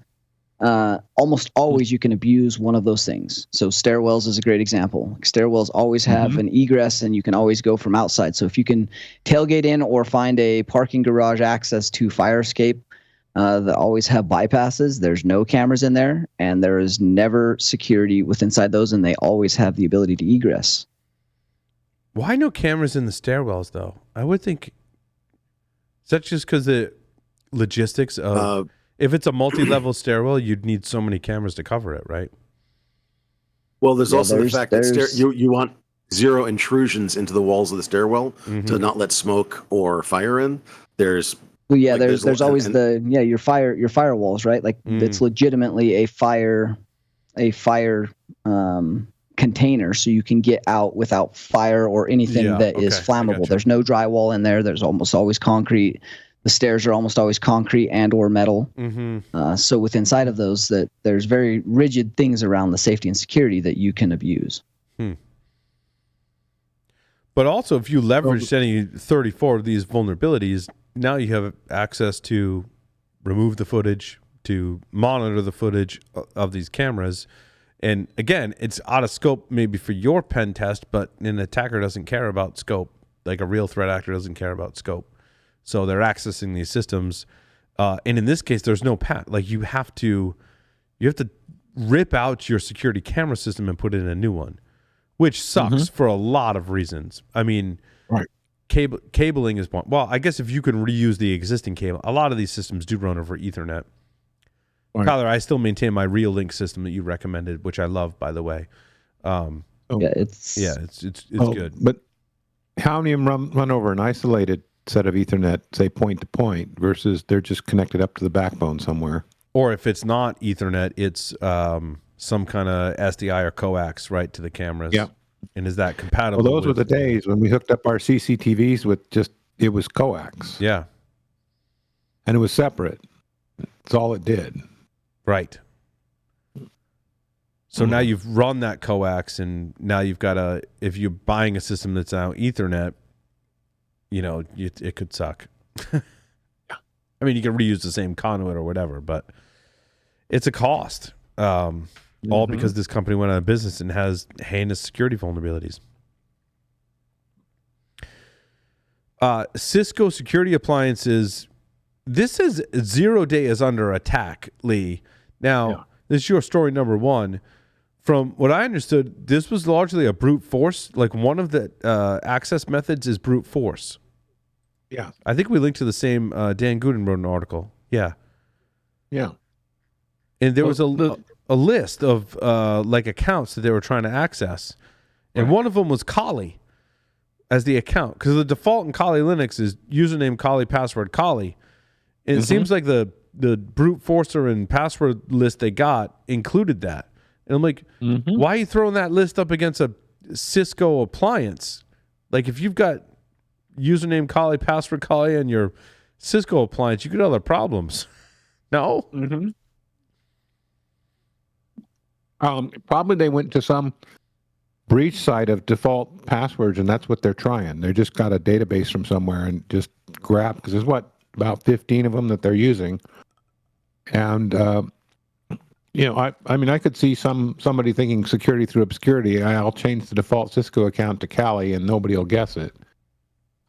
Could be. But I didn't bother to set a good password. I don't know. I think that there's some other conditions too, like if local accounts are what's being tipped in some of the scenarios versus your the centrally managed accounts, and also VPN accounts that are just in default groups, if you create separate security group for your VPN users, that also mitigates the risk. If I recall, this is the one that's not patched yet, right? This is just, you can only mitigate it. I think so. There was another one that I'm tracking. I believe you're correct. There's one I'm tracking as part of my day job. It's an ASA firewall CVE 2023 20269. I know this because our Eclipsium platform actually detects this now. We just pushed, I believe, a content update as part of Eclipsium. This is, it says it's a 0-day vulnerability in Cisco ASA. And ransomware groups including Lockbit and Akira are reportedly exploiting a 0-day vulnerability in the ASA and Firepower linked back to this. But if it how is it a 0-day if it has a CVE is my thing. Yeah, well, but we're back to this. Yeah, that's the same one. That's part of that same announcement. Interesting. But yeah. Improper separation of authentication, authorization, and accounting between the remote access VPN feature and the HTTPS management and site-to-site VPN features. Well, that's really interesting. An unauthenticated remote attacker to conduct a brute force attack in an attempt to identify valid username and password combinations or authenticated remote. We're reading the same article. Okay, interesting. Yeah, well, I'm reading one from Tenable. When I bring up the CVE, Tenable has wrote an article about it as well. This is one I was reading earlier because I was trying to help our Eclipsium announcement of support for this. Yeah.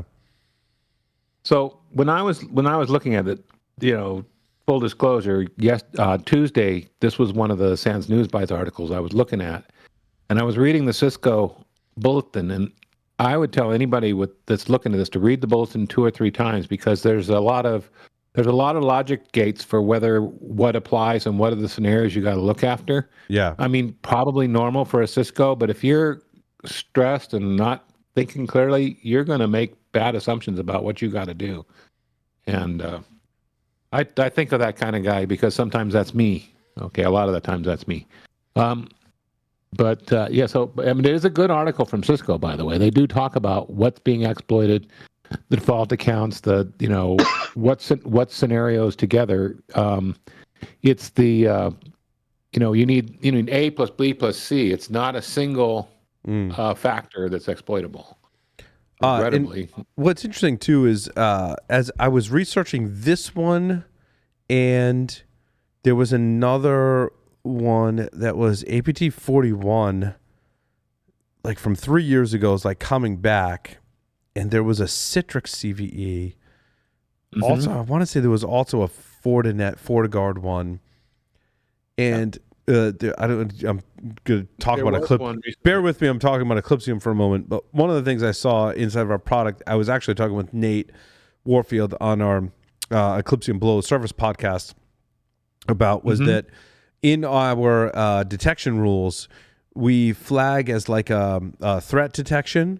If your firewall rules have changed in a certain way, we analyze that and go, this is suspect. So like if there's an any allow, or if there's a allow to like a certain IP address or something nefarious, we actually flag on that. I actually saw that in one of our instances that it had flagged in one of our demo test instances.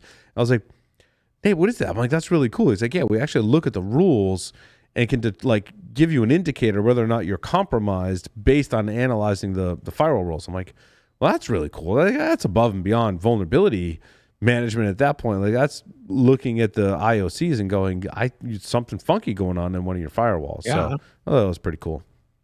Yeah. And that related to, I think that tied into our ASA firewall and it's a ransomware attack. Back to our previous discussion, right, with Ryan, this ASA attack is also in this ransomware thing as the initial foothold. Back to our whole discussion about why they attack these kind of devices. And Wired did an article, and I think this is also the vulnerability we're talking about, Lee. Symantec pop-ups. No, I don't want to subscribe to Wired. I just want to read the article. Stop doing that. Yeah. But don't you want to subscribe to Wired? Don't you really want to subscribe? No, I don't. Hold on. I got a way to make that go away. Ha! Put Lee's email in. He loves subscribing to things. No, I don't use a lot of plugins, but one of them I use is Postlight Reader. And Postlight Reader can basically change the rendering code in your browser, and it gets rid of all those pop-ups and like subscribe things, and also makes it easier to read. But like a side effect of that, Wired was just asking me to subscribe. When I clicked Postlight Reader, that went away because it's actually on the client side changing the code and the rendering and taking away like a lot of the JavaScript so that I can actually read the article, but also get around any paywalls. You didn't hear that from me though. Not that, I mean, you should pay for a Wired subscription, but I don't because I have Postlight Reader. In any case, the article says, I don't know, well, it cut off, so it still makes me subscribe.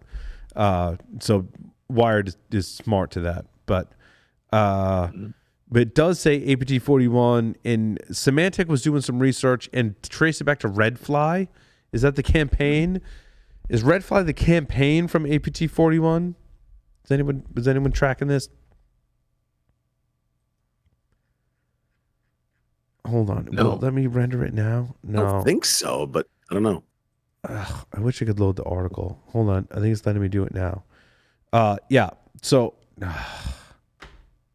never mind. No, I can't read the article. It said stuff that I wanted to read about on the show about where they traced. Because APT41 was like a 2020 kind of threat actor campaign, and they came back and they're exploiting the Cisco ASA vulnerability, and Symantec's threat group kind of labeled it as Redfly. In any case. Is there a patch for this, Lee, for your ASA appliances? I don't think so. Not yet. Okay, so that's why they're calling it 0 day then. Yeah. Yeah, they're planning it's to an release a fix, but they ASA, haven't yet. Aren't those end of life anyway? Yeah, the ASA boxes are all AOL'd. They may not be end of service. Like they still, I think there's some of them are still getting updates, but they're definitely end of life. Are they it's getting, now. yeah, they're getting. What is it? What is it that security updates? Cisco Thunder Farts or something? I don't frigging know what it is. It's lightning. I don't know. Thunder Farts. Who the fuck knows? Who the fuck knows? I want to be able to go to my CISO and be like, we need the new Cisco Thunder Farts, okay? Like that's we need the Thunder Farts, all right? Oh boy. Microsoft will block third-party printer drivers in Windows Update. I thought this was fascinating. I don't know like exactly how we tie this to how will Boris make a living? Well, yeah.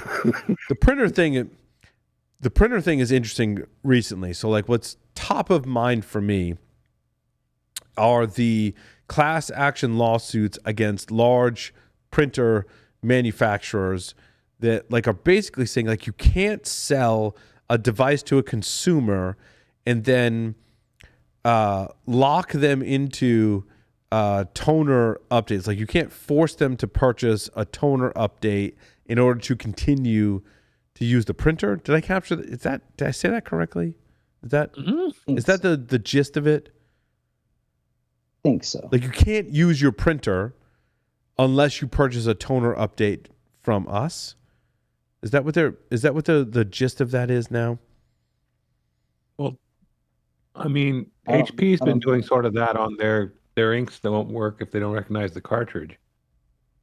Well, all of the metered and larger commercial toners, like for your Canons and Ricoh, like all of those have chips in them for counting and service depending on your maintenance contract, and they'll match up the counts between the printer and the toner. Sorry, here's what it said. So HP is facing a class action lawsuit accusing them of intentionally disabling scanning and faxing features on its all-in-one printers when the ink runs low. So if your ink is low, you can't use the printer. And then, as Tyler, you point out, because you have a history, like your family, right, owned a printer company, Yeah, I've been messing with these stupid chips for a while. And there's a chip in there that's like you can only use HP. I'm picking on HP. You can only use an HP cartridge. So they're basically like forcing the consumer to spend more money with that company in order to use their product. Mm-hmm. Well, HP's very profitable ink division happens to sell printers. I'm sorry, right? say that again, Lee. Sorry, Mike. HP's very profitable ink division sells printers. Right. Right. I mean, I look at, and you sit down there and I'll buy even discounted, ink, a couple of sets of inks to last one. I realize I've just spent more than I paid for the damn printer to begin with. Right. Is it laser? It works. Is it laser? No, inkjet. Is it laser inkjet. too? Is it laser too? I have a Canon laser printer. My Canon. Here's the thing. Go ahead. HP sold their laser printer business to Brother. You can now buy a Brother laser printer that's an identical clone, other than some curved edges and black instead of beige, of HP laser printers I was buying in 1995. And they're great printers. They last for friggin' ever. The cartridges are dirt cheap. The cost per page is nothing.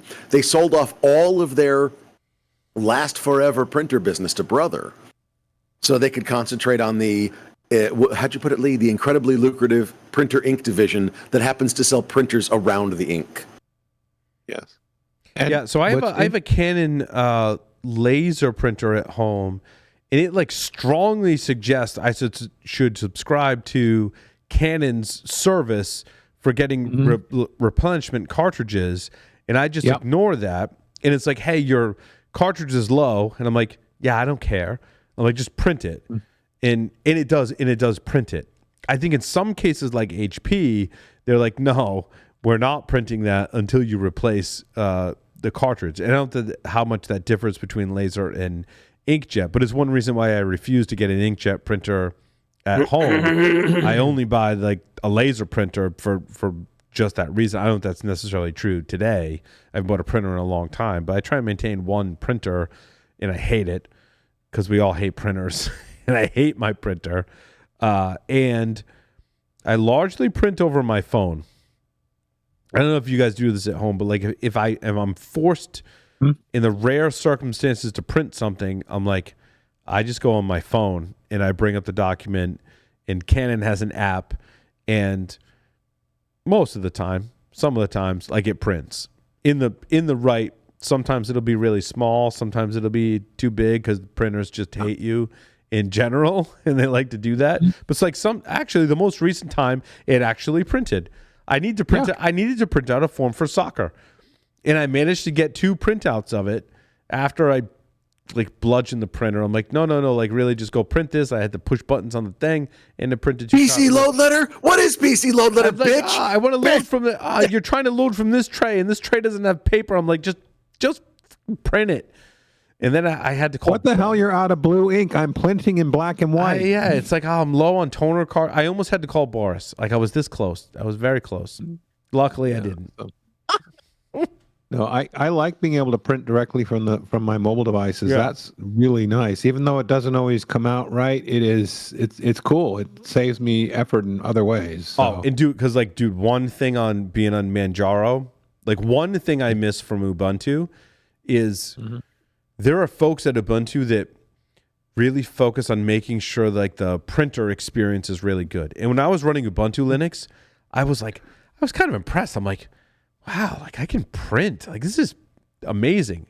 As soon as I switched to Manjaro, it was I don't know how to print. And I'm like, oh God, I'm reading forum post after forum post and gotta modify my kernel. I'm like, nah, I'm not doing it. I'm doing it right from my phone. And that works. It's fine. And printers and sounds. On the other, yeah. Well, I was hooking up this new Mac. I said, yeah, I want to do the printer. And I know I'll have to find the drivers and blah, blah, blah. And I said... And Apple just prints it for you, right? It just went out there and said, oh, you want this printer? Okay, I've got the driver, no problem. Yeah, so where Microsoft is, back to our story, where Microsoft has this plan over the next 4 years. It's we're not going to load or accept any new printer drivers. We're basically agreeing on a standard for USB. So let's see.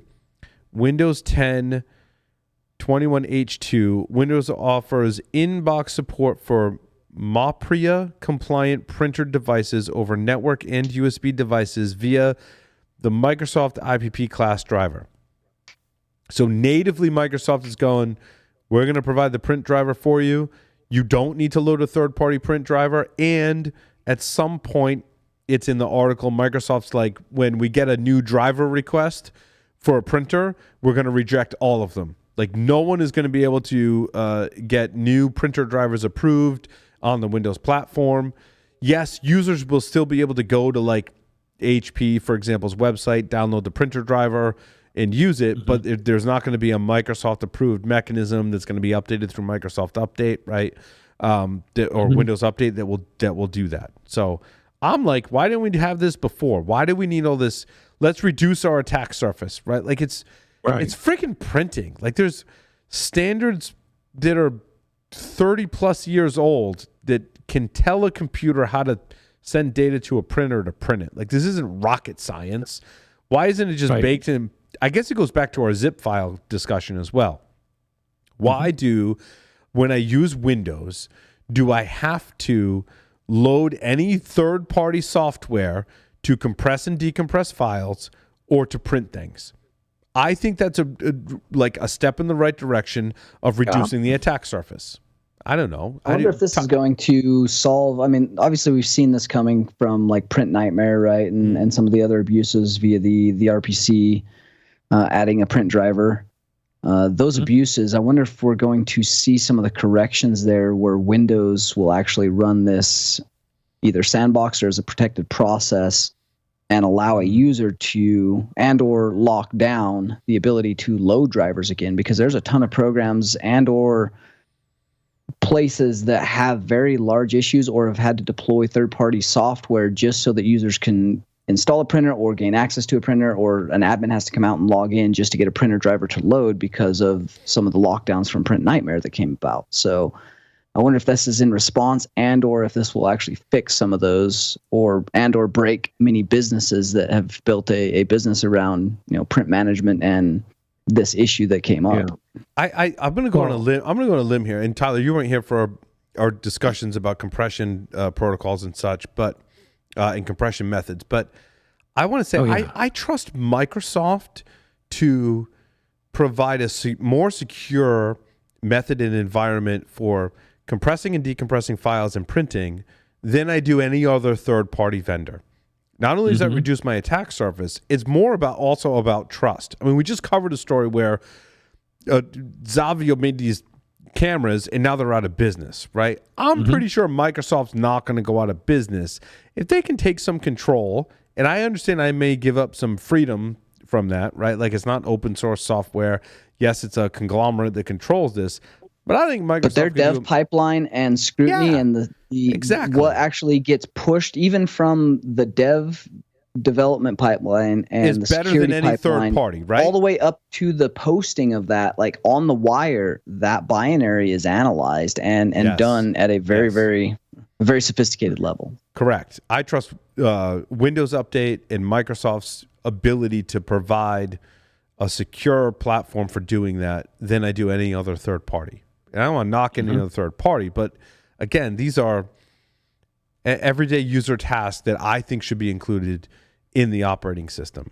Compression gets tricky. I mean, both kind of get tricky because you get into proprietary printing and compression and decompression mechanisms, right? We talked about the RAR files. Right.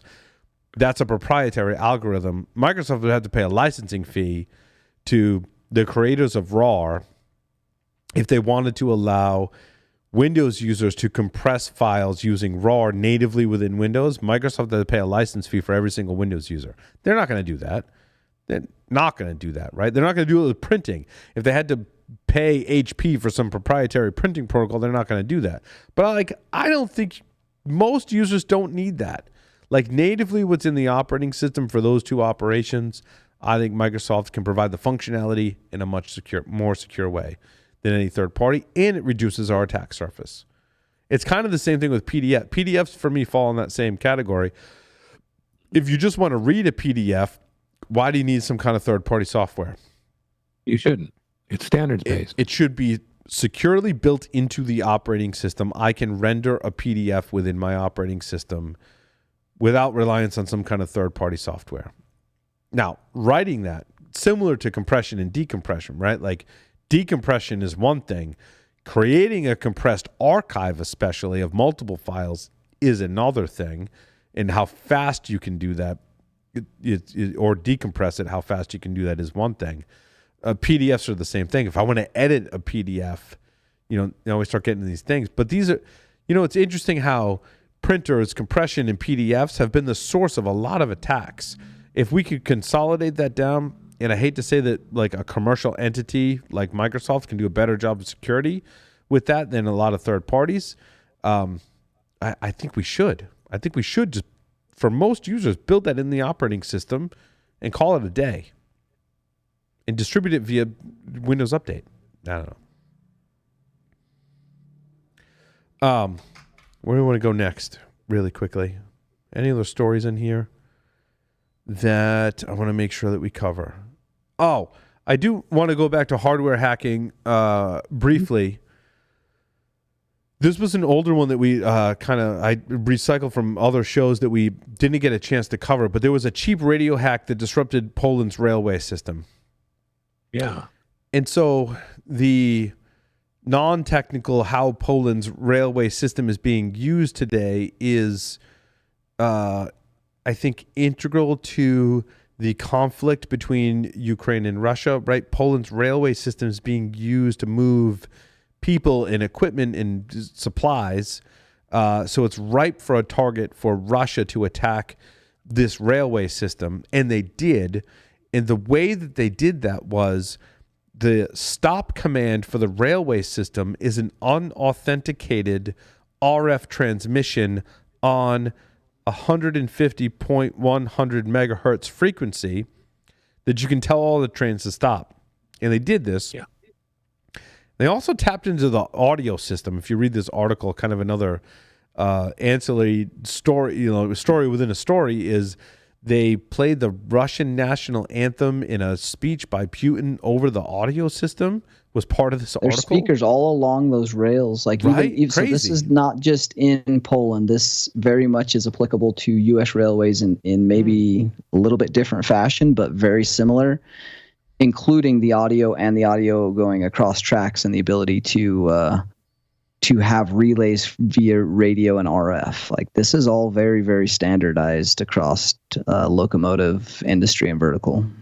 Now they say $30 off-the-shelf radio equipment can be used to broadcast the command to a Polish train. I believe that, right? That, like, knowing what I know about hardware stuff, especially recently, there's some good that fits. That fits. In country, like some of the bigger railways and locomotive manufacturers here take security very seriously, and they even have, like, because safety is such a big deal, like they have entire locomotives they'll pull right off the rail and they'll put it into a test bed facility, and you can test individual components of that thing. And there is a lot to this that people don't realize go into railway systems, and or there's a lot of antiquated and or vulnerable places that they know about that are just not disclosed. So the fact that some of this is coming out in this level of detail will push some more priority for some of the things that have been known for a while. I agree, Tyler. I think just knowing the frequency, now I can take my RTLSDR, right? And I can tune it to that frequency, and I can start collecting data potentially. And it's a transmission on that frequency that triggers an emergency stop with no authentication. It's very akin to the Bluetooth low energy stuff we talked about, right? It's the same thing, like the radio transmission without authentication or the validation of those messages. Just crazy. So they are going to update to GSM, but when? I think they were targeting 25. They might want to move that up a little bit. But again, that's we talked about the shift to the cloud in the segment with, like, a lot of these things, as we know, working with technology as long as we have, these are not just things that we do at the drop of a hat and can have it overnight. This is like a major infrastructure kind of upgrade that, as we well know, takes a lot of time to pull that off. Right. I'm suspecting they're revamping their plan for, parallel operations so they can start cutting stuff over as quick as they can. Because that's kind of embarrassing. But it's still going to be a pain in the ass. Yeah, Tyler, I had some Windows stuff. I've had a lot of Windows stuff in my queue, and you haven't been here, so I haven't talked about it. But one I have this week is my story number 11, was a DEF CON talk, Contain Yourself, Staying Undetected Using the Windows Container Isolation Framework. Now, what's interesting is I was actually talking with Nate, and one of the things he said actually in our interview was how Hyper-V was designed with security in mind. And Hyper-V is one of the underlying technologies that Windows uses for this container isolation technology. And there's a lot of, like, when I say container, most of people's brains, myself included, like, go to Docker, right? But there's a lot of different container technologies across Linux, Mac, and Windows that are not Docker, but are also operating system specific. Microsoft has those that are also, there's ones that not based on Hyper-V and ones that are based on Hyper-V. And this team presented at DEF CON and was able to break out of this containerized environment via the file system hooking. And this a 30,000 foot view. It was basically centered around the file system, which if you compare that to some of the ways we have to break out of Docker containers, it's also file system kind of based mechanisms there as well.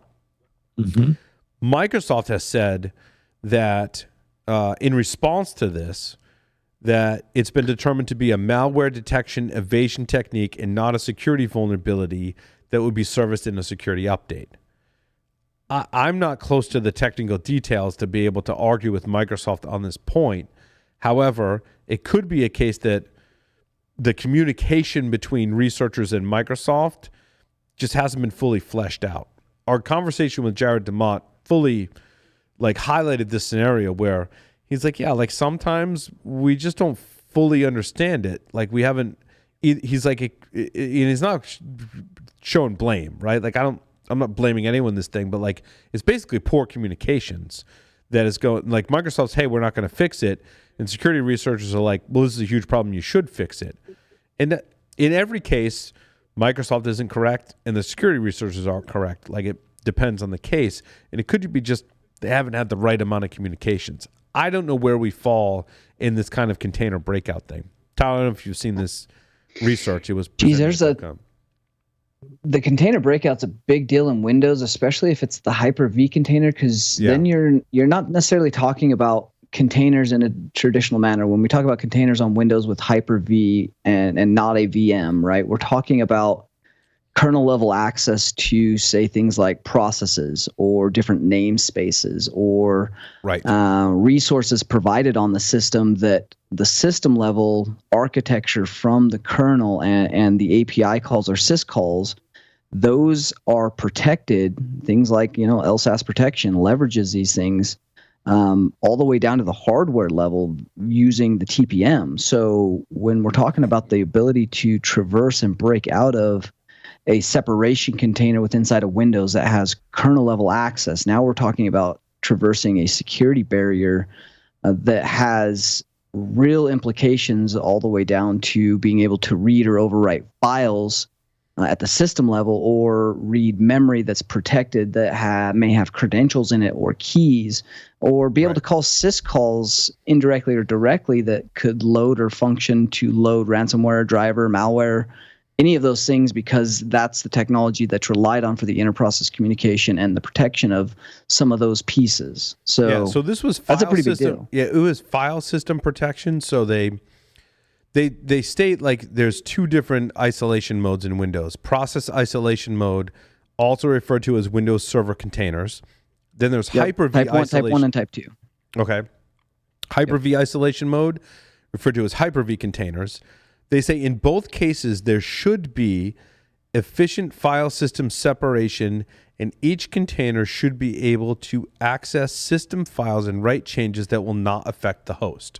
Right. To me, this is like a glorified chroot environment, as we know in Linux or BSD jails on BSD. Right. Like I think operating systems have had or tried to implement this containerized environment in many different ways. They kind of I couldn't glean from the article clearly whether they're bypassing process isolation mode, Hyper-V isolation mode, or both with their technique. But their technique is documented in like great detail in this post, and I am not up to speed enough to like make a determination as to like the risk level for people on this one. I'm just not, but I want to put it out there. Like, if you are, please read this and like weigh in on it, right? And if they are not directly patching this as a security risk and putting it out as an immediate security patch like this is actually pretty big to build into like malware packages, loaders. There's some code here that this is a pretty big deal. Yeah. So I mean, I encourage people to check it out, and maybe we'll have more on it later. Because again, it's like if you're looking at the post now, I can tell by looking at your face, look at the post, like it is excruciating detail. They go through. Yeah, this is well done. There's some things in here that, like, unless you've dealt into writing like kernel level rootkits or done direct or indirect syscalls as part of bypassing security, like this is going to be a read, and there's going to be a lot. This is going to take you a day. Yeah, there's some good stuff in here. I had another article along those lines. My story number 8, Lord of the Ring Zero. This is a whole series on Windows like kernel hacking, basically. Again, like it's an area, like it's a whole field of study in and of itself. And this person has excruciating detail about all of the things on Windows kernel kind of stuff. So make sure you check that out as well if you're into that kind of thing. I also flagged one on, going back to gaming platforms, I kind of touched on it briefly before. PS5 release is a kernel exploit. And this person is using an ESP8266, kind of similar to the ESP32. It basically is a binary exploit for the PS5 that is delivered via Wi-Fi. Yeah, WebKit. It's like a WebKit hack and kernel exploit. You can power the chipset with the PS5's USB port, and it's able to deliver a PS5 exploit, which kind of I thought was really interesting. That's cool. So it'll help you run a WebKit hack and kernel exploit. Benefit being isolated from the internet. So like it provides an isolated kind of Wi-Fi environment for your PS5 to deliver an exploit to your PS5, which again, gaming console manufacturers hate any kind of hacks against their platform because it undermines basically their entire business model. But there are ones out there for PS5. Jeez, that's kind of cool. Yeah, this one was really cool. Anything else, Lee? Any of the other stories you wanted to cover? Oh, I'm going to catch back up here. Yeah, there was a lot of neat stuff. A lot of it I was just including for information, you know. That clickless 0-day in iOS and iPadOS, Mac, and that's the shared code thing. And they actually, I believe, since this was released, they released their latest update released the update for older versions of their operating system too. Basically another one of those clickless flaws. Clickless is where it's at. So there's the most recent episode of Darknet Diaries is called Predator. Mm-hmm.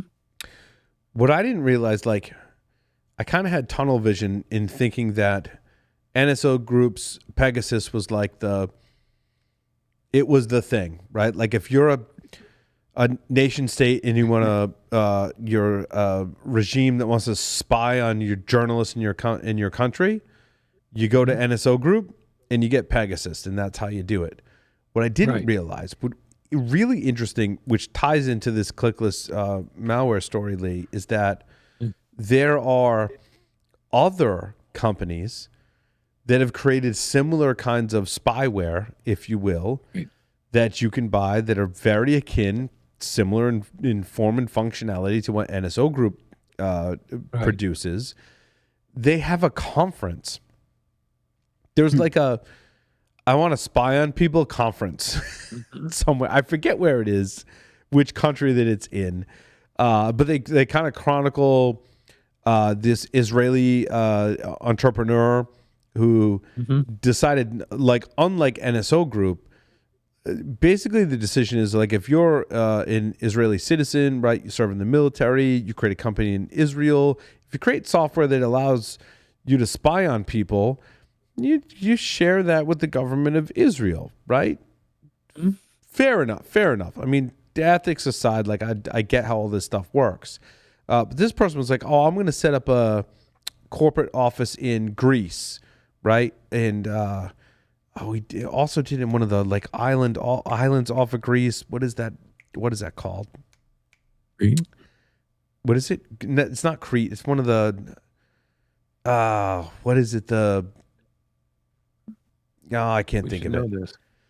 Right, but this person created basically Predator software, which is very much like Pegasus, and then it came out that the Greece government was using that to spy on people, and everyone was all up in arms. And there's a whole story about the whole thing and how they go to this conference, and there's more than one company that makes this. Like, essentially, it's like Back Orifice, right? Like, Back Orifice was touted as this legitimate software for managing systems, but it could be used to spy on people. It's the same thing, right?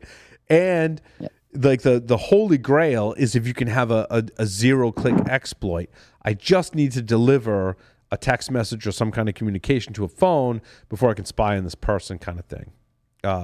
So it's the whole chronology. So make sure you go listen to it, because I think it's, if you're into all that kind of stuff, it's really cool. We had a suggestion from the audience that it was Rhodes in Greece. No, it wasn't.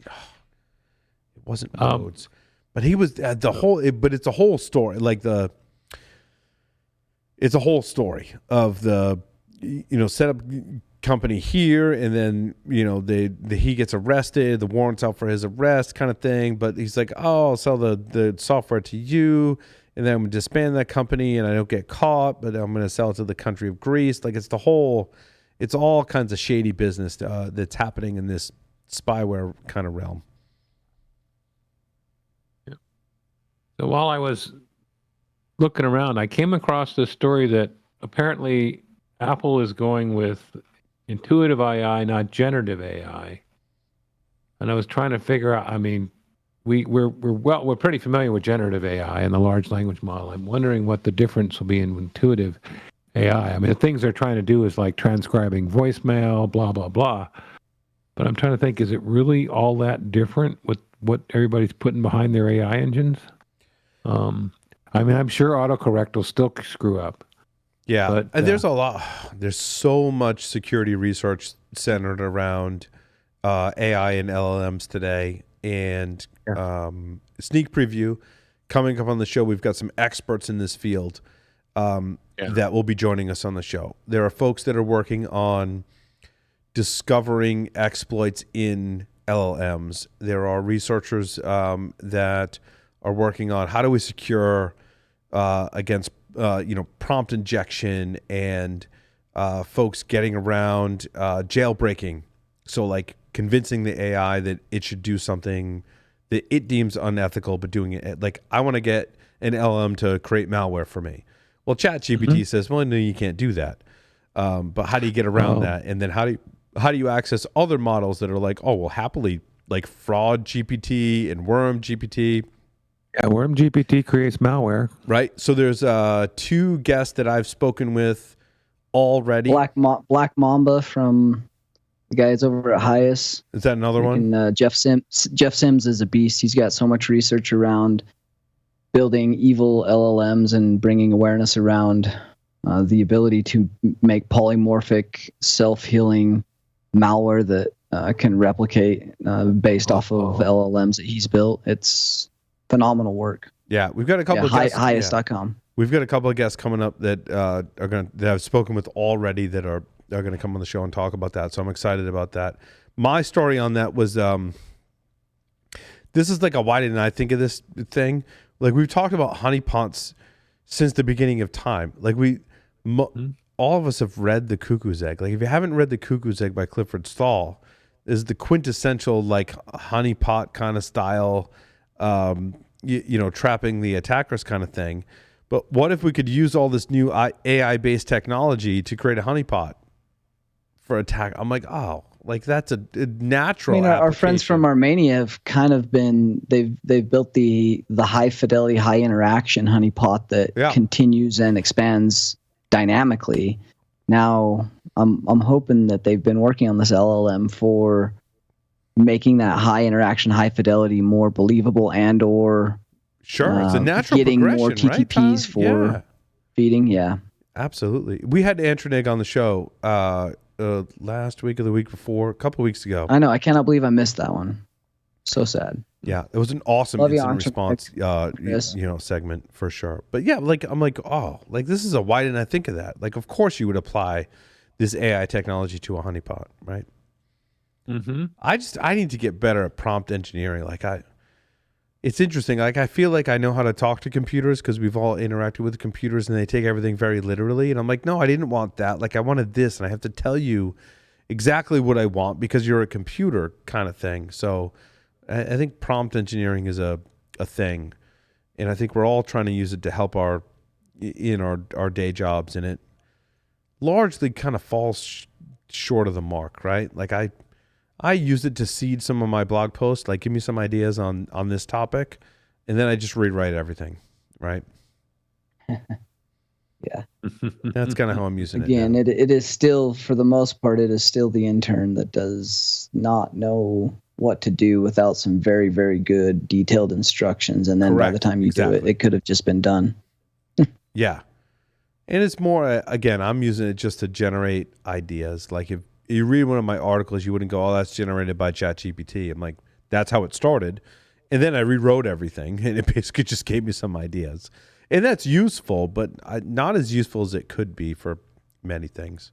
Generating code is pretty good, but there's pitfalls there too. I mean, when you're starting to get in, it gets pretty complicated when you start to get into building your own LLM and the training data and how you actually use that training data or what data you're normalizing. In fact, I think Jeff Sims just dropped a post today on lessons learned of how you train and normalize your data and which sets you use combined or not combined as part of that training data set and what that does and affects. So you're starting to get into that higher level math that's required for understanding how LLMs work and how the underlying AI technology decision trees are actually built. And that starts to get very, very deep for people. I think that's where AI starts to lose, like outside of the prompt and the usefulness, I think that's where AI starts to lose even security people or technologists. They just don't have the attention span to learn the higher math, to get a better understanding in order to get the data to do useful things properly from their own LLM. That's why ChatGPT is so easy, because it's just a prompt. Now you've got all the stuff that's been done, but that lends itself to now you're at the mercy of who trained that, what data set they trained, when the data set was cut off, how it was normalized, all the things that we don't control. Yeah, and I was speaking with someone today that was like I know when people are basically proposing ideas, I know if there's security people like trying to hack the stuff versus real AI ML researchers, because the AI ML like PhD kind of people tell you exactly what they're putting behind their algorithm, right? And the math behind it and all the stuff they're using. Whereas like security folks like us that are just trying to hack it don't include that kind of information. That's kind of the gist of it at a very high level. And it speaks to what you're talking about, Tyler, right? Like like training your own model is hard. It involves a lot of math that goes behind it and a lot of engineering behind what goes into it. And we tend to just hack stuff like we normally do. And there's just-in-time learning. You learn enough to hack it and get the result that you were after. And I mean, not a knock on either side, right? Like it's all new ground. I think we're just scratching the surface, basically, on the LLMs and AI and ML that's going behind it. We're just scratching the surface on this stuff. I think it's a tool that we're all going to use, but how that plays out, I think no one has a crystal ball to see in the future. So it's exciting. There's a lot of people talking about it. I'm excited. I think we're focused on November and December of this year to really dig into it. So I'm excited to bring people on the show that have been working in this field. So awesome. With that, thank you everyone for listening and watching this edition of Paul Security Weekly. See you next time. Over and out.